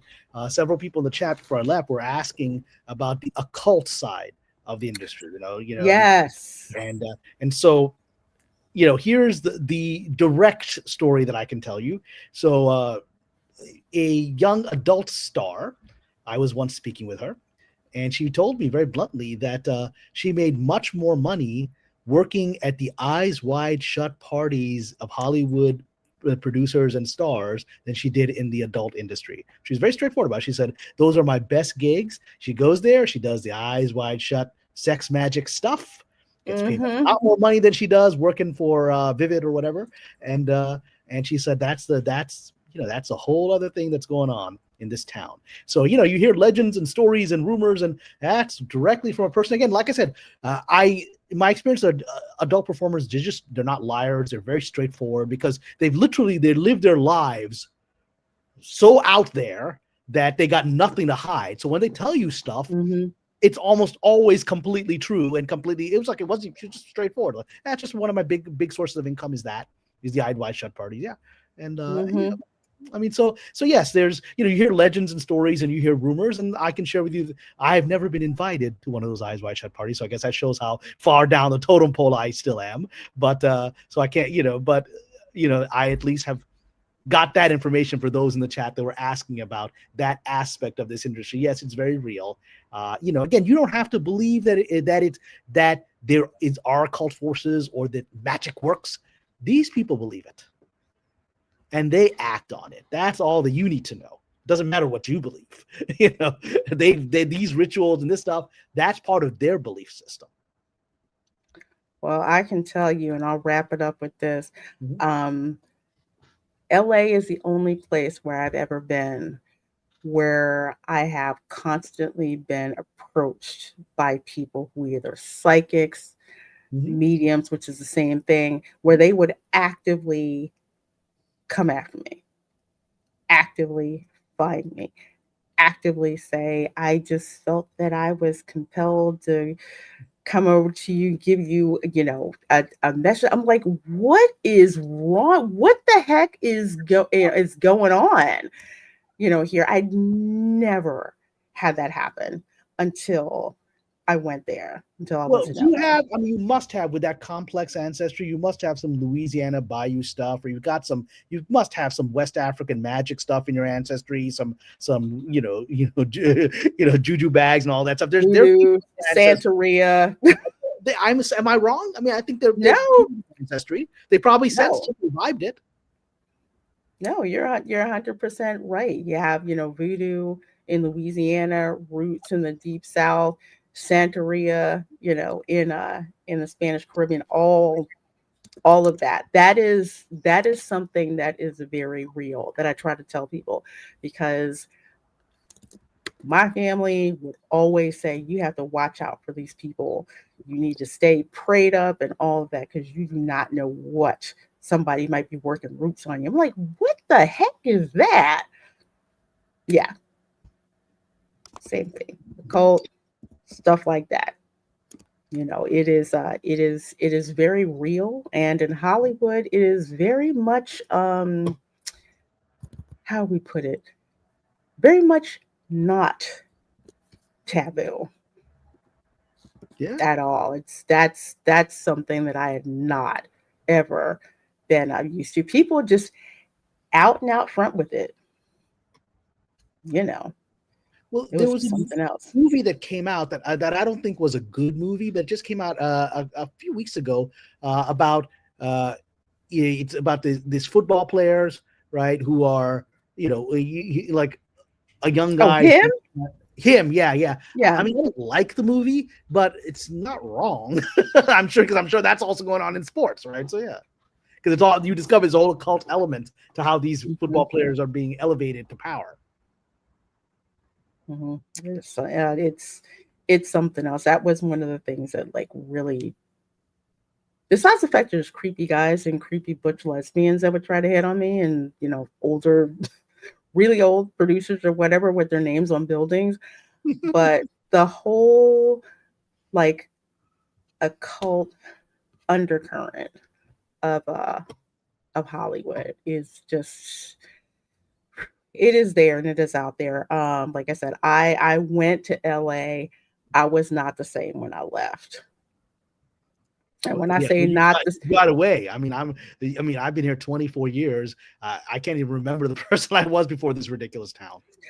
It is nuts. I remember my parents came to visit. Okay, so my preacher father came to visit along with my mom, and she'd been out there before because Camera Girl was born in California, so she'd been out there already. But this time, I don't know how she convinced my father to get on a plane, sit on a plane for 5 hours, but he did. So they were there, and I'm driving them around, and I make a turn, and I'm driving on no, it was on Santa Monica Boulevard because I was taking them through Beverly Hills. Okay, so Beverly Hills, Santa Monica Boulevard. I know. Yeah, that one. So I'm like, Dad, see there, that's the Beverly Hills police station. Yeah. Beverly Hills QTA is right next to that. I know exactly where you are. Yeah. Yeah, so I'm like pointing this stuff out because they hadn't seen it, Park over before. to they got the beautiful park there. Yeah. Yeah, it's like they hadn't seen it, so I'm taking them around all these places, and then we cross over into West Hollywood. You turned on Melrose, probably. I think I did. Yeah. It might have been Melrose. I think so. Either way, for people who do not know, WeHo is the gayest place in LA that you could ever be in. I mean, we're talking billboards for gay dating services, gay sex shops. It is like Greenwich Village, but Greenwich Village is much more bohemian. This is very upper middle class, affluent people of the LGBTQ community, right? This is some rich people that can afford like $15,000 rugs, because there's all these beautiful Persian rug stores in that area, right? That are $15,000 is probably the least you can get a rug for there. Yeah. So, and that's normal there. So Yeah. That's yes. WeHo got all the rainbow people there. There's all the jokes about West Hollywood, completely true. Okay, so we're driving through there, and imagine my parents looking and seeing all this stuff, and my mother says, "When are you going to get out of this town?" I said, "Eventually. I'm working on it." It holds you like it's like a black hole. It's a singularity. You can't get out. It is so hard, because there is a certain glamour to being able to live in LA. You say you lived in LA, even to this day. When I tell people I used to live in LA, they want to hear all the stories about living there, because I tell people LA looks much better on television than it does in real life. Like case in point, and I'm going to get to you guys super chats. I see you out there. Thank you so very much for engaging. So, real story, true story. Again, in the car with the actor boyfriend. Most of my stories revolve around my relationship with him. So we are in Hollywood, and was it Fat Burger that we went to? I think it was Fat Burger. Either way, we were in Hollywood, not the nice part. Was it Santa Monica Boulevard? I think we're near Melrose. You go on Hollywood Boulevard, the further seedy it becomes. Yeah, exactly. So we were in one of those seedy freaking areas. Like the intersection of Hollywood and Highland has the most drug activity at night. People don't know that, but that's right there next to the Dolby Theater. Well, by the way, that used to be the most glamorous part of LA in the silent film era. That's the tragedy. It used to be where the Garden of Allah was there. It was the place to be. Right, if you are wealthy and powerful, now it is what it is, right? So yeah, it's a crap hole. Okay, it really is. And this little restaurant that I love called the Formosa? I think it was. Do you know that restaurant, Kamran? I think it's on Hollywood Boulevard. It's the Formosa restaurant. It's really, really small. I don't know on it. Yeah, it was like I want to say like a chinoiserie type of restaurant. Really cool, very, very Hollywood looking. But anyway, so I'm in the car with the boyfriend, right? And we're just eating there in the car, and we're looking. And what do we see but some transvestite prostitutes walking down one part of the street? You've got some obvious gang members going to another store across the street, and an LAPD cruiser trying to figure out who are they going to go after. Are they going to go after the transvestite prostitutes, or are they going to go for where the gang members are? I mean, Well, the transvestite prostitute is likely less dangerous, so that's where I would think those guys would go. Probably. However, they knew they got spotted. So what they did was they were flagging down a taxi as fast as they could. So the cops said, yeah, we're going to go after gang members. So that's what they did. So the cops went over there. So the gang members started acting cowardly. You can't, if you're a gang member, you cannot act cowardly before the cops. It's a power display. Mm-hmm. So that's what they did. So they, so they went over there and they handled the gang members. I'm like, yeah, okay. I'm looking. I'm just like, this is like an episode of Cops. I swear to God. And this is all going down while I'm looking at it. So we get done. We drive further down Hollywood Boulevard, and we stop at a light. And guess who gets out of the cab? The 3 transvestite prostitutes. I'm just like, this town is nuts. And I would literally have to call my mom and say, before you see it on television, this is what really happened. It was just a mess. Oh, when I left LA, I could not look at a tabloid. I could not look at any movies. I just couldn't, because I knew where everything was. Melrose Place looked glamorous, but yeah, parts of Melrose are just freaking skanky. It's just well, the Eagle said it in the 70s, and they were right. The Hotel California, you can check out anytime you like. You can never leave, right? No, and it's very hard. I know there's a lot of commentary in the in the chat about people who hate Cali and whatever. There's a lot of beautiful parts of this state, and there can be beautiful things in Hollywood. It's a wonderfully creative place with you meet amazing people, talented, brilliant people you're never going to meet anywhere else in the world, right? Yeah. But there's this other side to it. There's this other side to it, which is the energy of desperation and darkness and exploitation and sexual abuse and just sadness, right? That's been here since the silent films, and it's the dark side of it which creates the black hole, because the glorious side of it pulls you, and it's like that's like the brilliant light of the event horizon, and then you get pulled towards the singularity, which is pure darkness. Mm-hmm. That is so true. Yeah, I came back. I was not the same. Not at all. Let's see. We got a couple of super chats here. You guys have been so amazingly generous tonight. I sure do appreciate it. Let's see. We have got, Tina Guzman, who's member for 22 months, says happy birthday to you. Well, thank you. And we also have Rose Baggins, which of course is oh my gosh, Amanda Pizzolatto says happy birthday. Ever heard of The Last Witch Hunter? I have not seen that movie. As a Vin Diesel fangirl, shame on me. I should watch that. Seen it twice. Wait, have you guys ever seen Pitch Black, the original Pitch Black? Yes, it's a great movie. We should do a movie night of that. We actually did. I want to say a year. I think maybe like a year and a half ago. I got to organize a playlist. But yes, we did watch Pitch Black. That is one of my favorite films. One of the sexiest scenes ever is Vin Diesel using motor oil and a shard of glass to shave his head. Yeah. I mean, that's really the movie that introduced Vin Diesel as a star to the world, and he was very, very good. It's before he created his Vin Diesel persona that he got trapped in. Like Stallone got trapped in a persona that's smaller than he is. I think Vin Diesel's trapped in that same thing too. But that showed what range that movie had. And look at it, that's the first movie you've ever seen Muslim imam in space, and that's right. A normal part of that film, right? And in fact, he was a spiritual guide for Diesel's lost character. And so it was the sequel was really wacky. It was really out there, Riddick. But that was such a good, focused indie sci-fi film that still works. Yes, and it's still one of my favorites to watch. Awesome. Pitch Black. If you haven't seen it, you need to see it. Truly, horror sci-fi. It's perfect. I'm telling you, one of those scenes at the end, you didn't see it coming. And when it does, or something else.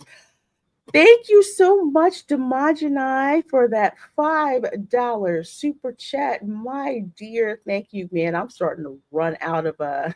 Hello, my baby. Hello, my honey. Hello, my ragtime gal. Send me a kiss by wire. Baby, my heart's on fire. Man, I love that one. I'm gonna get claimed. So I love that one too. Tech, please. Says happy birthday, Lorena. Many more beautiful years to match the beautiful lady that is the greatest. Lovely producer community you've got. ever. They're so supportive. Oh, thank you. Yeah, I love them to death. I say I'm biased, but my community is the best. I absolutely love you guys, and especially these guys from the Dark Council. I mean, honestly, if it was not for them, I really wouldn't be doing what I'm doing today. So appreciate that, my dear. Appreciate you. Go check out the Homogenized channel, Spellbroken Lies, Spellbroken Gaming. Great channel, and criminally undersubbed. So go sub to him. Let's see. We have also got, oh my gosh, I drank too much Mountain Dew. Mary White says, happy birthday, Lorena, for a $10 super chat. I sure do appreciate the heck out of you right here. Here we go. And finally, I want to scream, and I'm like, why are they replacing every single character with someone who is diverse? But then Kenny's like, it's not our fault, it's because of Kathleen Kennedy. The best South Park ever. It says happy birthday. That South Park really stung her. From my sources, that really pissed her off. You gotta have a sense of humor, like everyone that was made fun of in Tropic Thunder, not Tropic Thunder one, in the one we just saw, Team America. All those actors, I didn't see any of them get pissed off about it. I think they all sort of went with the joke, right? You gotta have a sense about this. If you're important enough to be mocked, by these guys, by Parker and Stone, then you've made it. Yes, she absolutely made it. Even the one episode, I guess, about Ice that had Christy Nome and it kept like redoing her face. Mm-hmm. She put that as her avatar on X. If they ever make fun of me, I've made it in this world. I've made it. Mm-hmm. Exactly.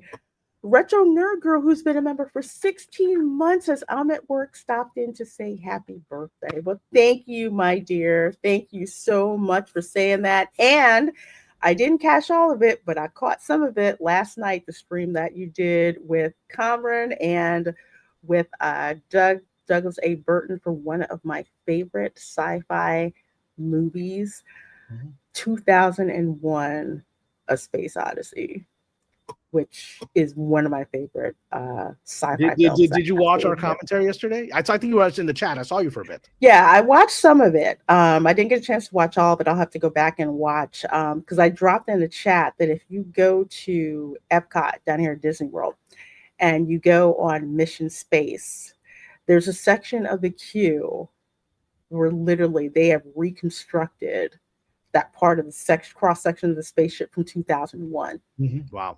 It dead on looks like it. It's one of my favorite things to look at. So yeah, go watch that over on Douglas Burton's channel.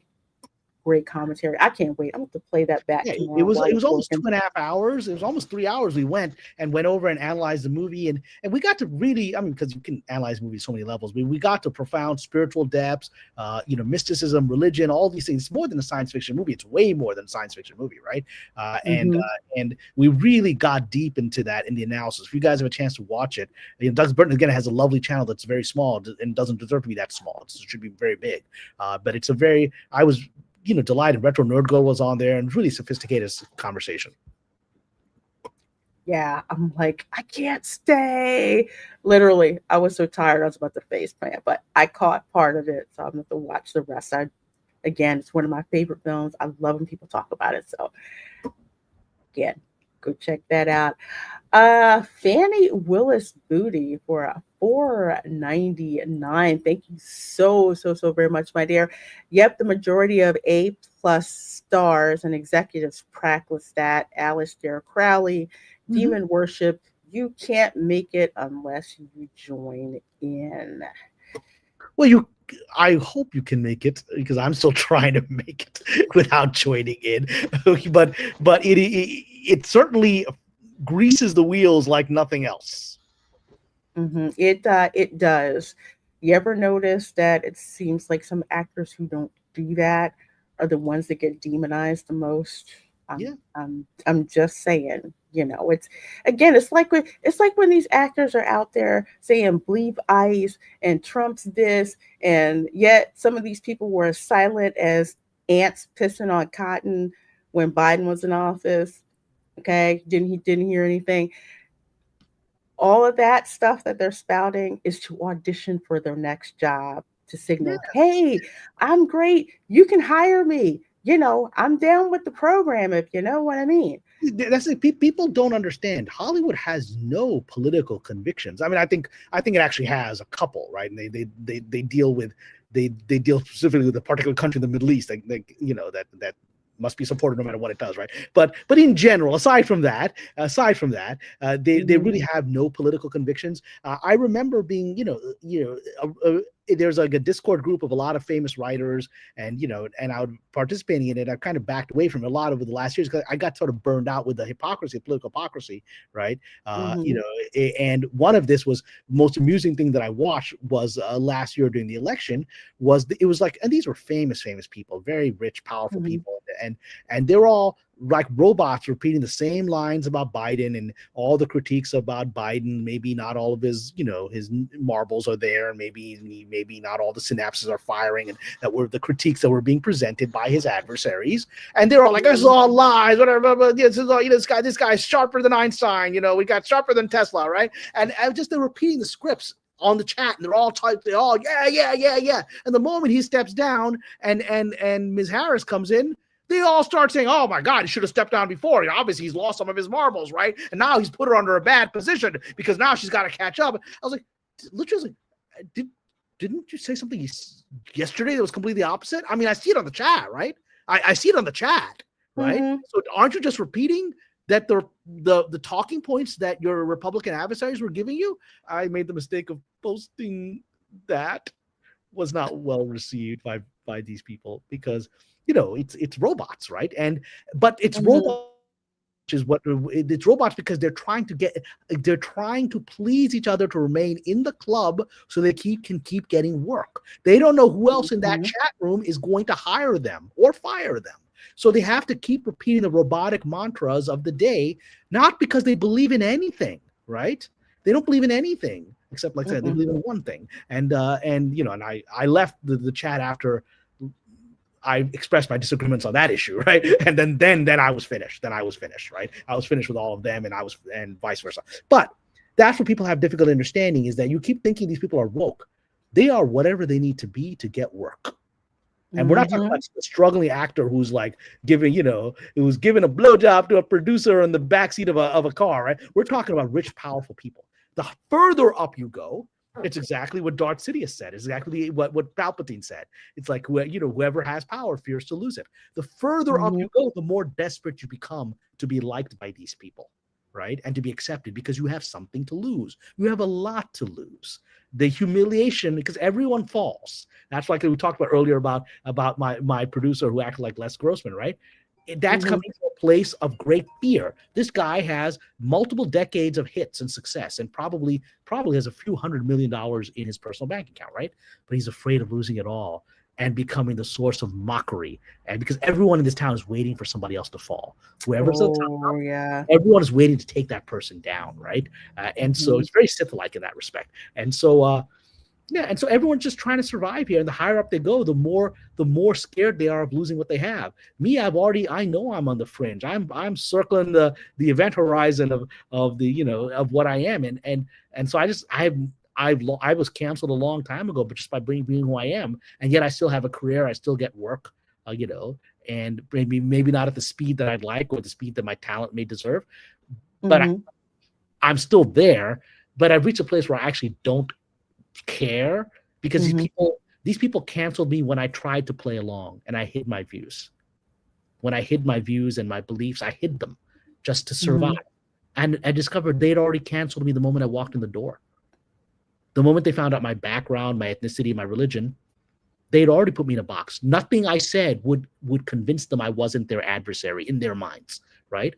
And my presence had to be stopped. When I realized that, I was like, oh, okay, no matter what I do, doesn't matter, then I'm just going to be myself then.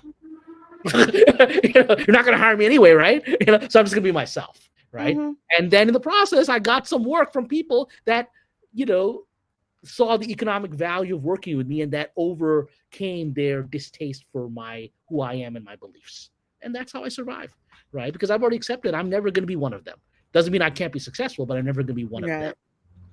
Yeah, and I'm so glad you're not. Another side that I'll add to this, and yes, I see you guys super chat. I'm gonna get to them. We'll get to the super chats. I'm sorry, I talked a lot. I apologize. Oh no. I just wanted to point you off of that. Another thing that some actors will do, especially when they get around quote unquote fans, is to feed into whatever it is that I'll say the fans dislike at the time. Like I lived in LA when Bush derangement syndrome was going on. That was some crazy-ish. That's why I'm not impressed, because it's the same cycle all over again. So Bush or Trump and day. Was there ever a Bush? Oh yes, there was Bush derangement syndrome all over the place. I kind of think that. I think most when I was there, I think most critiques of him were rather fair. I think you can say there's a Trump derangement. I think most critiques of that man were rather fair, but whatever. Well, like you say, the ones in Hollywood, they really don't care as long as the wind blows. No, you're right. For them, it was a mantra. For them, it was a mantra. They didn't think, and they couldn't care less. They couldn't care less if Bush was bombing the Middle East. They actually liked seeing that, but they couldn't. But because he was doing that, it was bad. Obama does it, it's great. Yeah, Obama does it, it's great. Trump shows up, then all of a sudden, y'all love Bush. I'm Trump's like Trump says stupid things, but he stops the bombing. Well, he's the warmonger. Mm-hmm. Yeah. It's just ridiculous, because I remember going to a convention again, Vancouver. We'll say it was a Stargate SG-1 convention, and basically they just had fun trashing Bush and people who were not, opposed to him and whatever, and it just kind of like fed into it, because I was fans who would do that. It's like all they want to do is just trash George Bush or whatever. I'm like, I'm here to go to a convention and find out from the actors what they think about the show and all of that. I don't care about the political nonsense, but a lot of them would feed into it. Why? Because they didn't have a damn thing to talk about. And one Stargate SG-1 actor, who shall remain nameless, did that as well. We happen to know each other. So when I ran into him later, I'm just like, that was a bunch of crap, right? Yeah, I know, but I had to give the audience something. I'm just like, yeah, because he's an empty shell, which sadly a great many actors are. Sadly it tends to be a correlation, because to be a very good actor, you have to be able to shut off your sense of self. So it's very easy if you don't have any sense of self, right? Then it actually is not that hard to be an actor, right? And if you literally don't know who you are, or are an empty shell, For others, you actually have to learn to train to get rid of or to suppress that to become another persona.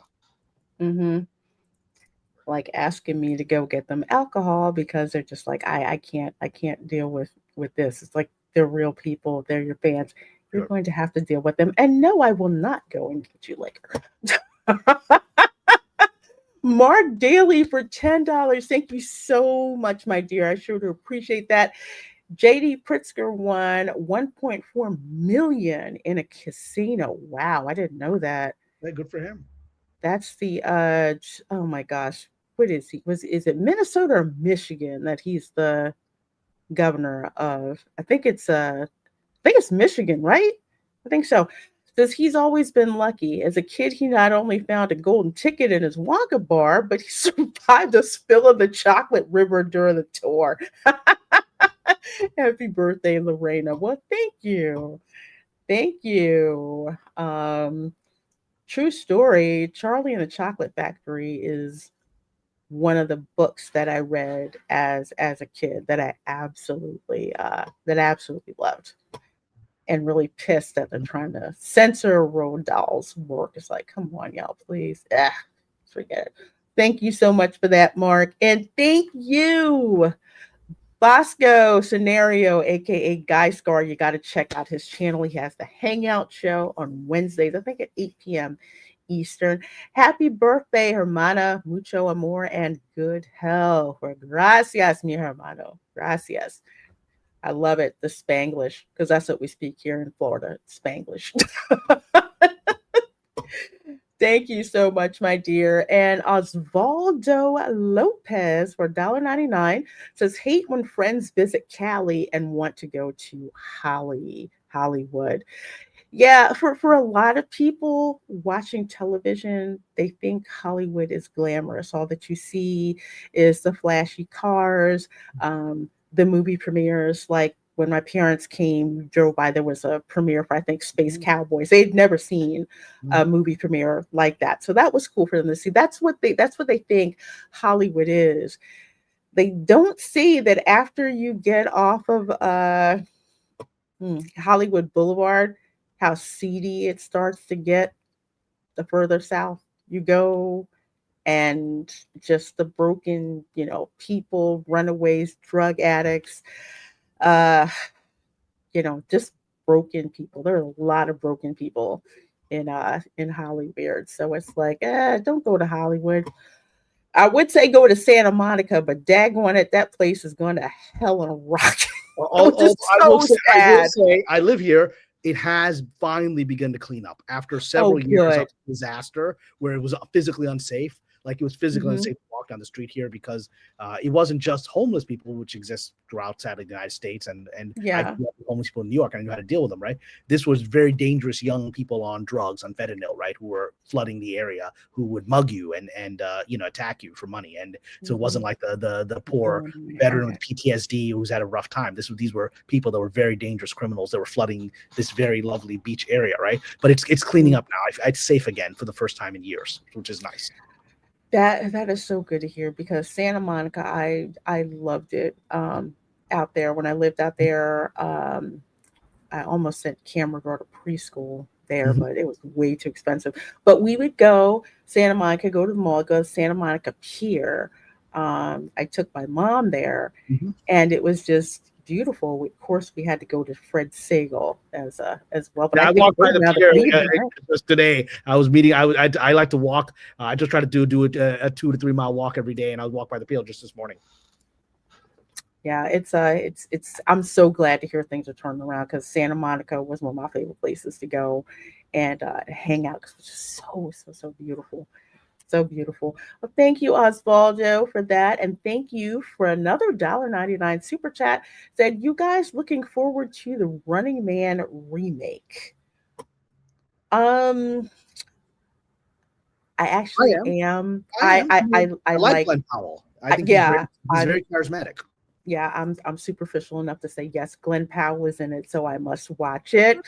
I like the return of the movie stars, the glamorous movie stars. Powell is a throwback to like the Cary Grant days, right? I mean, throwback to the old masculine, attractive man. I mean, it's good. Yeah, so I'm curious to see what they do with it. I've heard that it's more like the book than the Schwarzenegger movie, which is one of my favorites. We did a watch party for that one too, for the Running Man. So we'll see. Tom, what's your opinion? I didn't know they were going to make it more like the book, so I might be interested. That'll be that's cool. what I heard. Yeah. Although I will miss Richard Dawson because his character, can't touch that. Well, the great thing with Richard Dawson, he was playing Richard Dawson.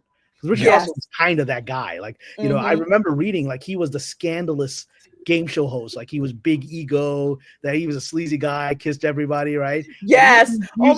Dude. He was that guy, right? And he didn't give a crap. I mean, he was inappropriate even for the 70s and 80s, right? Yes. He didn't give a crap. So he's the perfect guy to play that. Go back and watch some of the episodes of Family Feud. Oh.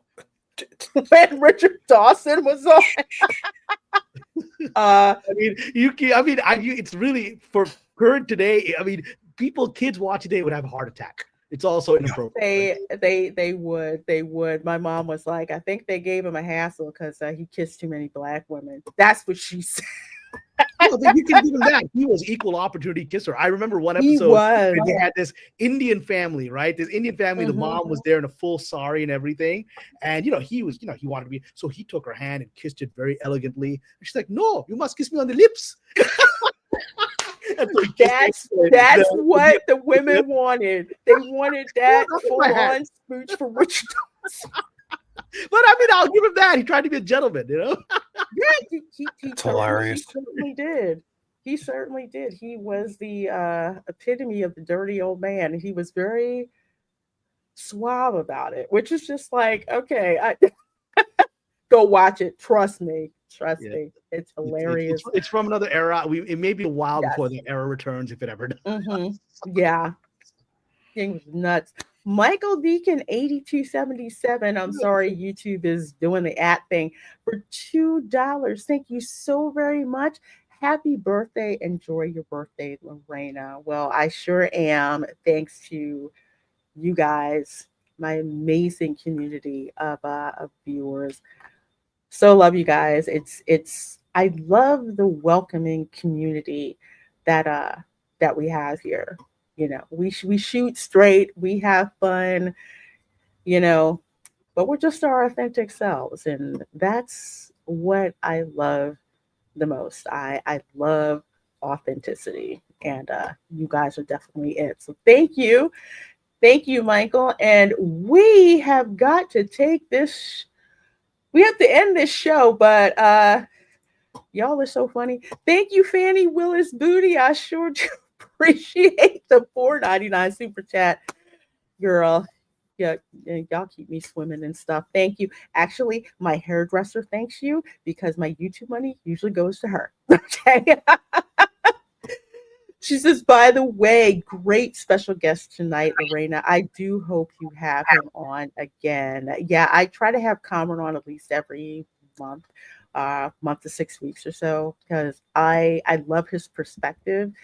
Not because he's not someone who is, I don't know, I guess what you call armchair Hollywood expert. No, I've Yeah. I'm still in the trenches. I'm still getting my butt Yeah. kicked. I'm still surviving the stabs and the shit. Like I said, let's share a story from a week ago where I have to preserve my dignity in front of this Les Grossman type, right? And you know, and you keep, and I didn't expect that, but there's always a new surprise. This town doesn't stop, and you just have to keep rebounding. And then, but I have great stories to share. Yeah.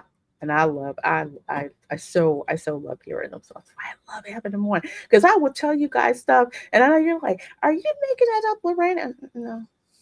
No, not making it up. Not making it up. Yep, Richard was a player. Ha ha ha. Yes, he was. he so absolutely was. Thank you for that, my dear. I sure appreciate it. Kamran stories are amazingly funny. Yes, Yeah, I love. they're funny because all humor comes from pain, right? So all humor comes from suffering, and so yes. Yeah, that they do. Let's see. Sam Wolf says, I love you, girly. Thank you so much for the kindness and support you have given me. No problem. It is my pleasure. Sam Wolf, her channel, Sam Wolf, Life of Military Wife. There's so many stories that she has from veterans who tell their own stories. Tom's father did a segment as well. So please do check that out. And so much support for military and military families. And I do like to support them on this channel. So go and check out her channel as well. Great show. Thanks for the stories. You are welcome, Jamie Gonzalez. You are welcome. I usually don't tell them very much, but I figured for my birthday I do something different, because unlike some YouTube commenters, I have actually lived in that Hollywood bubble where it's all about what they want to do, and to hell with you people in flyover country. Even though you have some people who are in Hollywood in the business who would not find themselves on the other side of La Brea at night. Okay, they do not go east of east of La Brea. Yeah, that's a joke. They will not do that. Yeah. Is there anything east of La Brea? It's like entering like an Escape from New York territory. It literally is. It's like East LA. There's a marked difference. There's like a difference between what West Hollywood looks like and what Beverly Hills. No, there is. looks It's like one block. It's like you literally over La Brea. One block and you're over. And like, you know, what's interesting is one of my favorite Indian restaurants is one block over on La Brea and Melrose, right? And so literally whenever I go there, I'm like, ooh, it's like Twilight Zone. You're crossing and you're like, I just went from safe to unsafe, right? It's the same exact feeling. It's the same exact feeling I have when you know, the one time I went to Tijuana, I crossed the border by foot. I realized there's like a revolving door. You don't have to go. So I was in San Diego having a great time. I was like, hey, man, there's a border to Tijuana. So I just went through the revolving door and I was on the other side of the wall. And I was like, oh, that was a mistake. Because there's like dudes with knives, like waiting to see. They're like sharpening their knives. Oh, some sucker just came through there, right? It's like you just entered Mordor, right? And you're like, what is it? And the other side is like Gondor. Like, what just happened here? And it's a lot like La Brea and Melrose. It really is the two worlds. It's like difference between Sherman Oaks and Van Nuys. You find that out real quick. I'm like, what the heck? What? I'm in a freaking war zone. Drop so rapidly. How did the property real estate value drop so rapidly in one block? I don't know, but they managed to do it. Well, you know, the most example, but it should be understood because we have I often say LA is just Washington D.C. with more attractive people, right? And Washington D.C., as you know, is exactly that. You turn one corner, it's a Supreme Court, majestic. Literally go a block from the Supreme Court, and you're like, dude, I'm gonna get mugged. I mean, it's like, I don't know if that's still the case. That was I don't know if that's still the case, but when I would visit DC a lot in the 90s, that was the case. I don't know if it's improved. I don't know. I would just remember when I visited Washington, D.C. as a Girl Scout. Yes, I used to be a cookie hustler. The first thing that I noticed, people were staring at the White House, and I looked at the White House, but then I turned around and looked and saw the absolutely poor ghetto-looking houses that were right across the street from the White House. And I'm just like, okay, something's not right about that. Yeah, I remember seeing that. I was just maybe it reflects the one thing that the United States we're not allowed to talk about. We're allowed to talk about, in fact, encouraged to talk about race. We're not allowed to talk about class. No. Whereas Britain, it's all about class. It's actually not about race. It's all about class. They are very open about class in Britain. Whereas in America, after a couple of trips to the UK, I found that out very quick. It was something else. I'm like, man, y'all some classist ales.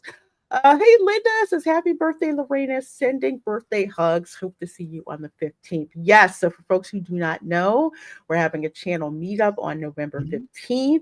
That's Saturday at 11 a.m. We're going to be at the Everglades Donut. So there's this gorgeous like patio with AstroTurf and Instagrammable background. How are the donuts? Are they good?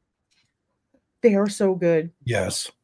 Okay. Kamran, they have donuts with oh my gosh, what is it? Was it Rice Krispies or was it Fruity Pebbles? I don't know. They'll have s'mores donuts. So they do like unique donut.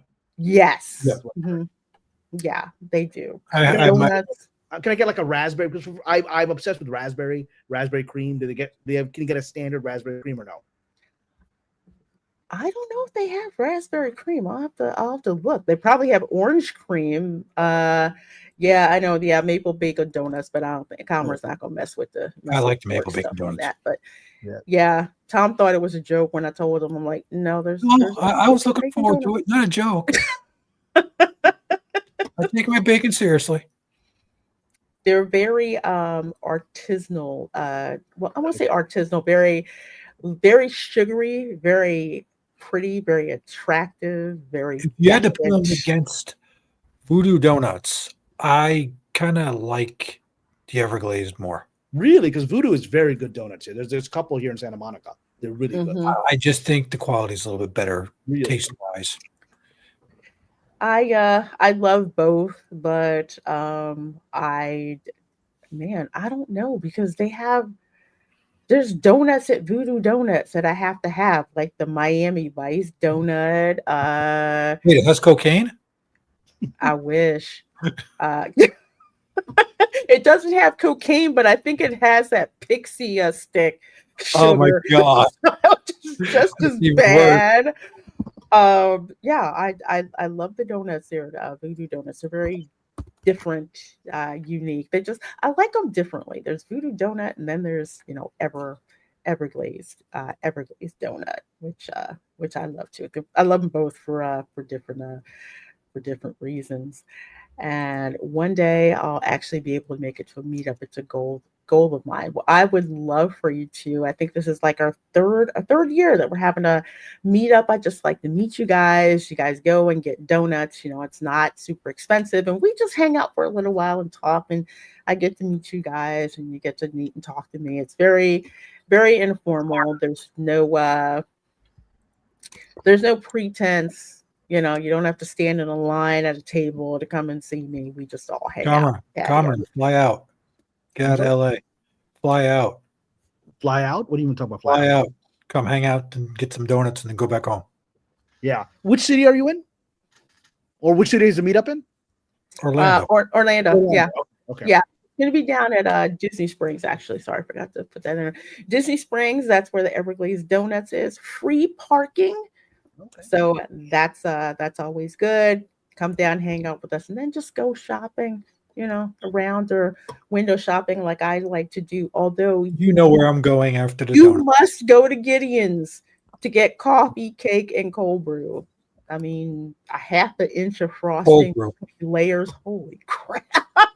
I'm just checking. I'm sure the answer is there's a lot, but I'm sure. Question: Orlando halal food, and I just entered that, and there seems to be quite a bit. Yes, as a matter of fact, where I work, the restaurant on the bottom floor is a halal restaurant. Yeah. That's the one thing, man. We spread everywhere with food. The most amazing place I was shocked to see halal, I didn't know, was China. It's all over the place, like in the Beijing restaurant, the Beijing airport.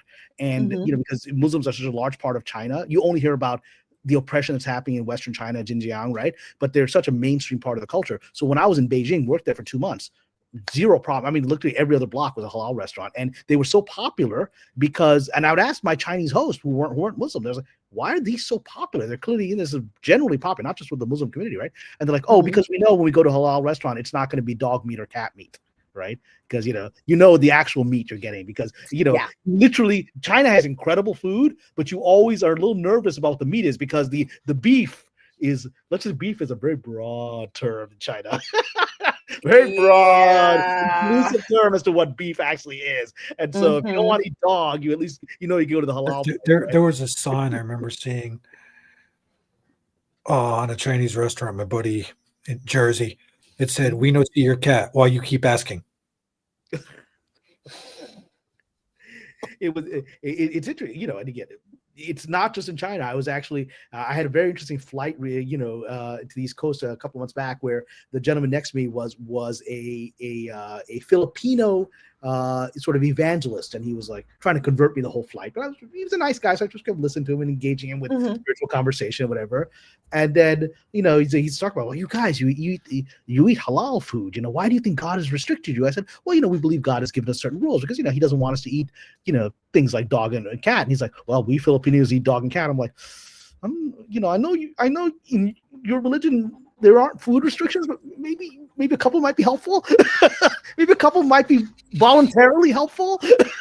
Because that's not really a selling point. Trying to convert me to your particular church. He was part of a specific Filipino evangelical church. I was like, that's not a selling point. But you'll be free to eat cats. I'm like, no, that's not a selling point. Even if it wasn't part of my religion, I'm not still going to eat the dang cat or the dog. A hot dog is a completely different thing than what you were thinking there, sir. Thank you. Again, with all respect to other cultures, teach their own. But I was like, it's not for me, man. It's not for me. I'm just looking at Professor X. Yeah, he's asleep. Someone is pointing out Filipinos are Catholic. Yes, they are Catholic. This particular person was actually not Catholic. He was part of a specific evangelical church that sees Catholics as heretics. Whatever. We don't have to get into that theological conversation. Yeah, they have that. But they're at least what he told me that dog is on the menu, at least in parts of Philippines. So Any Filipinos here disagree with me, please forgive me. I'm just sharing you what he told me. I've yet to visit the Philippines. I actually want to because I have a very good friend in the Philippines, and I've been talking about visiting him. I'm doing like a trip I was Malaysia last year, so I want to do a trip through the Philippines, Phuket, Thailand, and Indonesia. Ooh. I just have to get the money together to go. Oh wow, that'd be cool. That's one of the places I wanna visit too, Philippines. Let's see, Commander Ed Stracker of Shadow. Happy birthday. Hope you had a great birthday. By the way, Cuddles Casino birthday is tomorrow too. Yes. Yes, I think Ron's was yesterday. I think. Yeah, I think yesterday or Monday. Yesterday.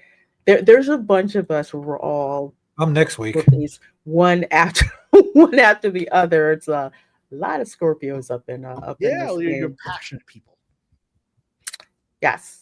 We definitely are. We're not as You're crazy. tolerant for nonsense, which is a useful thing in a YouTuber, I think, or at least a sincere YouTuber. Yeah. No tolerance for crap. Yeah. Yeah. Yeah, I don't have no tolerance. Period. No, I don't. Well, folks, thank you so much for hanging out here with us tonight to help celebrate my birthday. Of course, love him and Kamran on as always. Where can people find you, Kamran? What do you have going on? The best way is through my Patreon. You get updates and points of view. I actually have a very interesting article this week, which is causing a lot of discussion on my Patreon because there was a Variety article that slipped in a lengthy article about David Ellison's efforts to he bought Paramount, now he wants to buy Warner Brothers. Very lengthy article about his sort of ambitions, and it put a very interesting comment in there that Variety was admitting that it has a no hire list for people of certain political views. That's in the trades to actually admit that's probably not wise, but interesting. And so I have a lot of discussion of that based on my own experiences of having been on those lists that they won't acknowledge, and now they're admitting they have these lists, right? And so, but come join me on Patreon. You could also get consulting work if you're a budding screenwriter or a novelist. You can get show me your script or your book, and I've had a couple of dozen people on the Patreon do that, and they've gone on to actually publish their books on Amazon. They've actually won film festivals with their scripts. So it's a great way if you want actual professional advice for someone who does this, who survived doing this for 25 years. Most people who do this do not offer that to the public, and so I do. So come to my Patreon. We'll throw a link in there, and you can connect with me. Okay, awesome. Well, we also have a link in the description box to Kamran's Patreon. Please do go over and support him. Tom, what you got going on? Let people know about. Well, I was going to go outside in about 15 minutes to film another rocket launch that happened to scrub from last night, but it scrubbed again tonight. Dang it. So it's like, okay, what's next? I'll live stream something else soon with it, but I'm working on other things that I haven't got quite done yet. I'm surprised Paulie didn't join the stream. Is he out of town? Paulie is enjoying time with Romy, aka Mrs. Slant. We have the same birthday, and we both have Portuguese ancestry. Put that down like that. So that's what he's doing. Happy birthday, Romy. Yeah. Oh, as for your girl, Saturday, of course, 12 noon is going to be the Resort Recon Live podcast. Theme park news we're going to be bringing to you. Also going to be giving you my review of the Edison restaurant at Disney Springs, which I had the pleasure of going on Halloween, and it was a lot of fun. So I'm going to let you know about that. Did you have any good seafood there? Did you try any? I didn't try the seafood there. What did I have? I think I had the short ribs that were there. So I didn't have seafood. Usually, I didn't see a lot of seafood at the Edison. For seafood, you more than likely want to go to the Boathouse or the restaurant that got ripped off in that that guy you basically snorkeled and robbed the restaurant. Paddlefish. That's another one too. That's really good for seafood. I love seafood. Yeah, I'm a huge seafood. I mean, I could become pescatarian. I could do it fully, all day long. So. especially some place like Florida where you can just pay the fishermen to bring you the good stuff. I can add that Kamran is a minority in Hollywood. He's intelligent and he uses it absolutely. That's why I love him to death. Let me tell you. I mean, and I bring the great thing about being a minority in Hollywood, and Lorena knows this, is that you get to be the observer of this town and all of its foibles, all of its delusions, and all of its hidden racism, because they are unself-aware, and the only people that can see them are people that they exclude. So then as a minority, you get to see who they really are because they can't see it. Absolutely. So true. Also, Sunday, 8 p.m. Eastern, welcome to Florida. You know that meme of the Statue of Liberty that says, F it, I'm moving to Florida? Certain election happened in New York recently. So Florida's full. I wanted to know if you could put up a big close sign up at the border. We need to. We welcome your visit. We don't want you to stay here. Now get out. Sorry. I just know they've already had it like in the news. There are people who are fiercely closing in on closing mortgages and stuff like that. Mainly around Miami and South Florida, but there's a lot of money. Florida's closed. We don't need any more people. Sorry, can't take any more. But yeah, there's going to be another. You just kind of wonder, my brother's kind of ticked too because the New Jersey governor that just got. So so it's New Jersey and New York that people are going to be like, oh no. So yeah, okay, thanks. Yeah, they're just like, no, Florida's full. I escaped here over 20 years ago. I just left because I got sick of the cold. Yep. So as for your girl, that's what's going on. The Watch Party series is actually on hiatus for a little while. Some things I kind of have to let go because again, I'm back working full time, and so that's why. But there's plenty that's there, and of course the Spice Lounge. Tomorrow on my gaming channel, 5 p.m. Eastern, the game developers for the upcoming open world martial arts / wuxia RPG Where Winds Meet.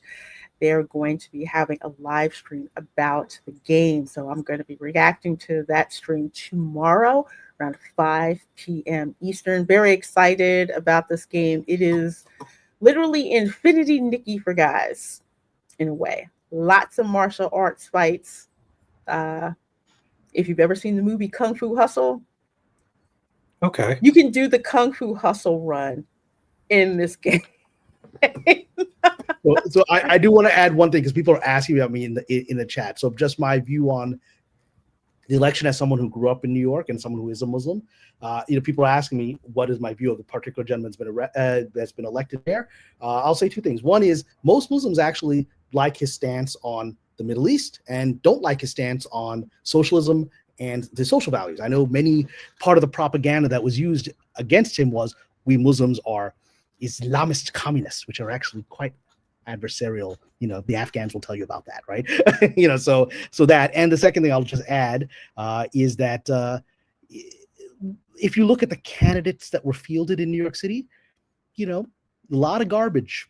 There's a lot of really bad people. So if you're upset about the final outcome, the people that you guys who didn't want this guy presented were the worst human beings on the face of the earth. So I mean, those are your choices, right? So that's my view on New York politics. Yeah, that's been New York for decades. Yeah. Mm-hmm. Yeah, I tell people I don't have an issue with him being Muslim. I know a lot of Muslims who are conservative. Mm-hmm. My problem is with him is that he's a freaking communist.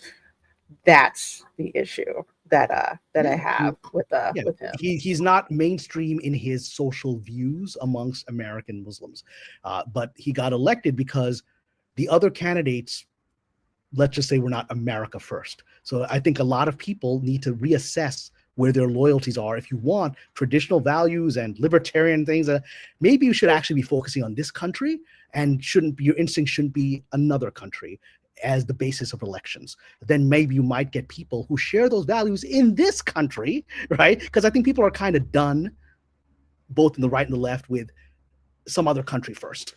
And this is the hard thing for Hollywood to accept. And it's a hard thing for people in both the Democrats, Republicans to accept that that's done. That's done for the next generation. So maybe now we can all start talking about policies, because if you're going to make it about that, you're just going to lose.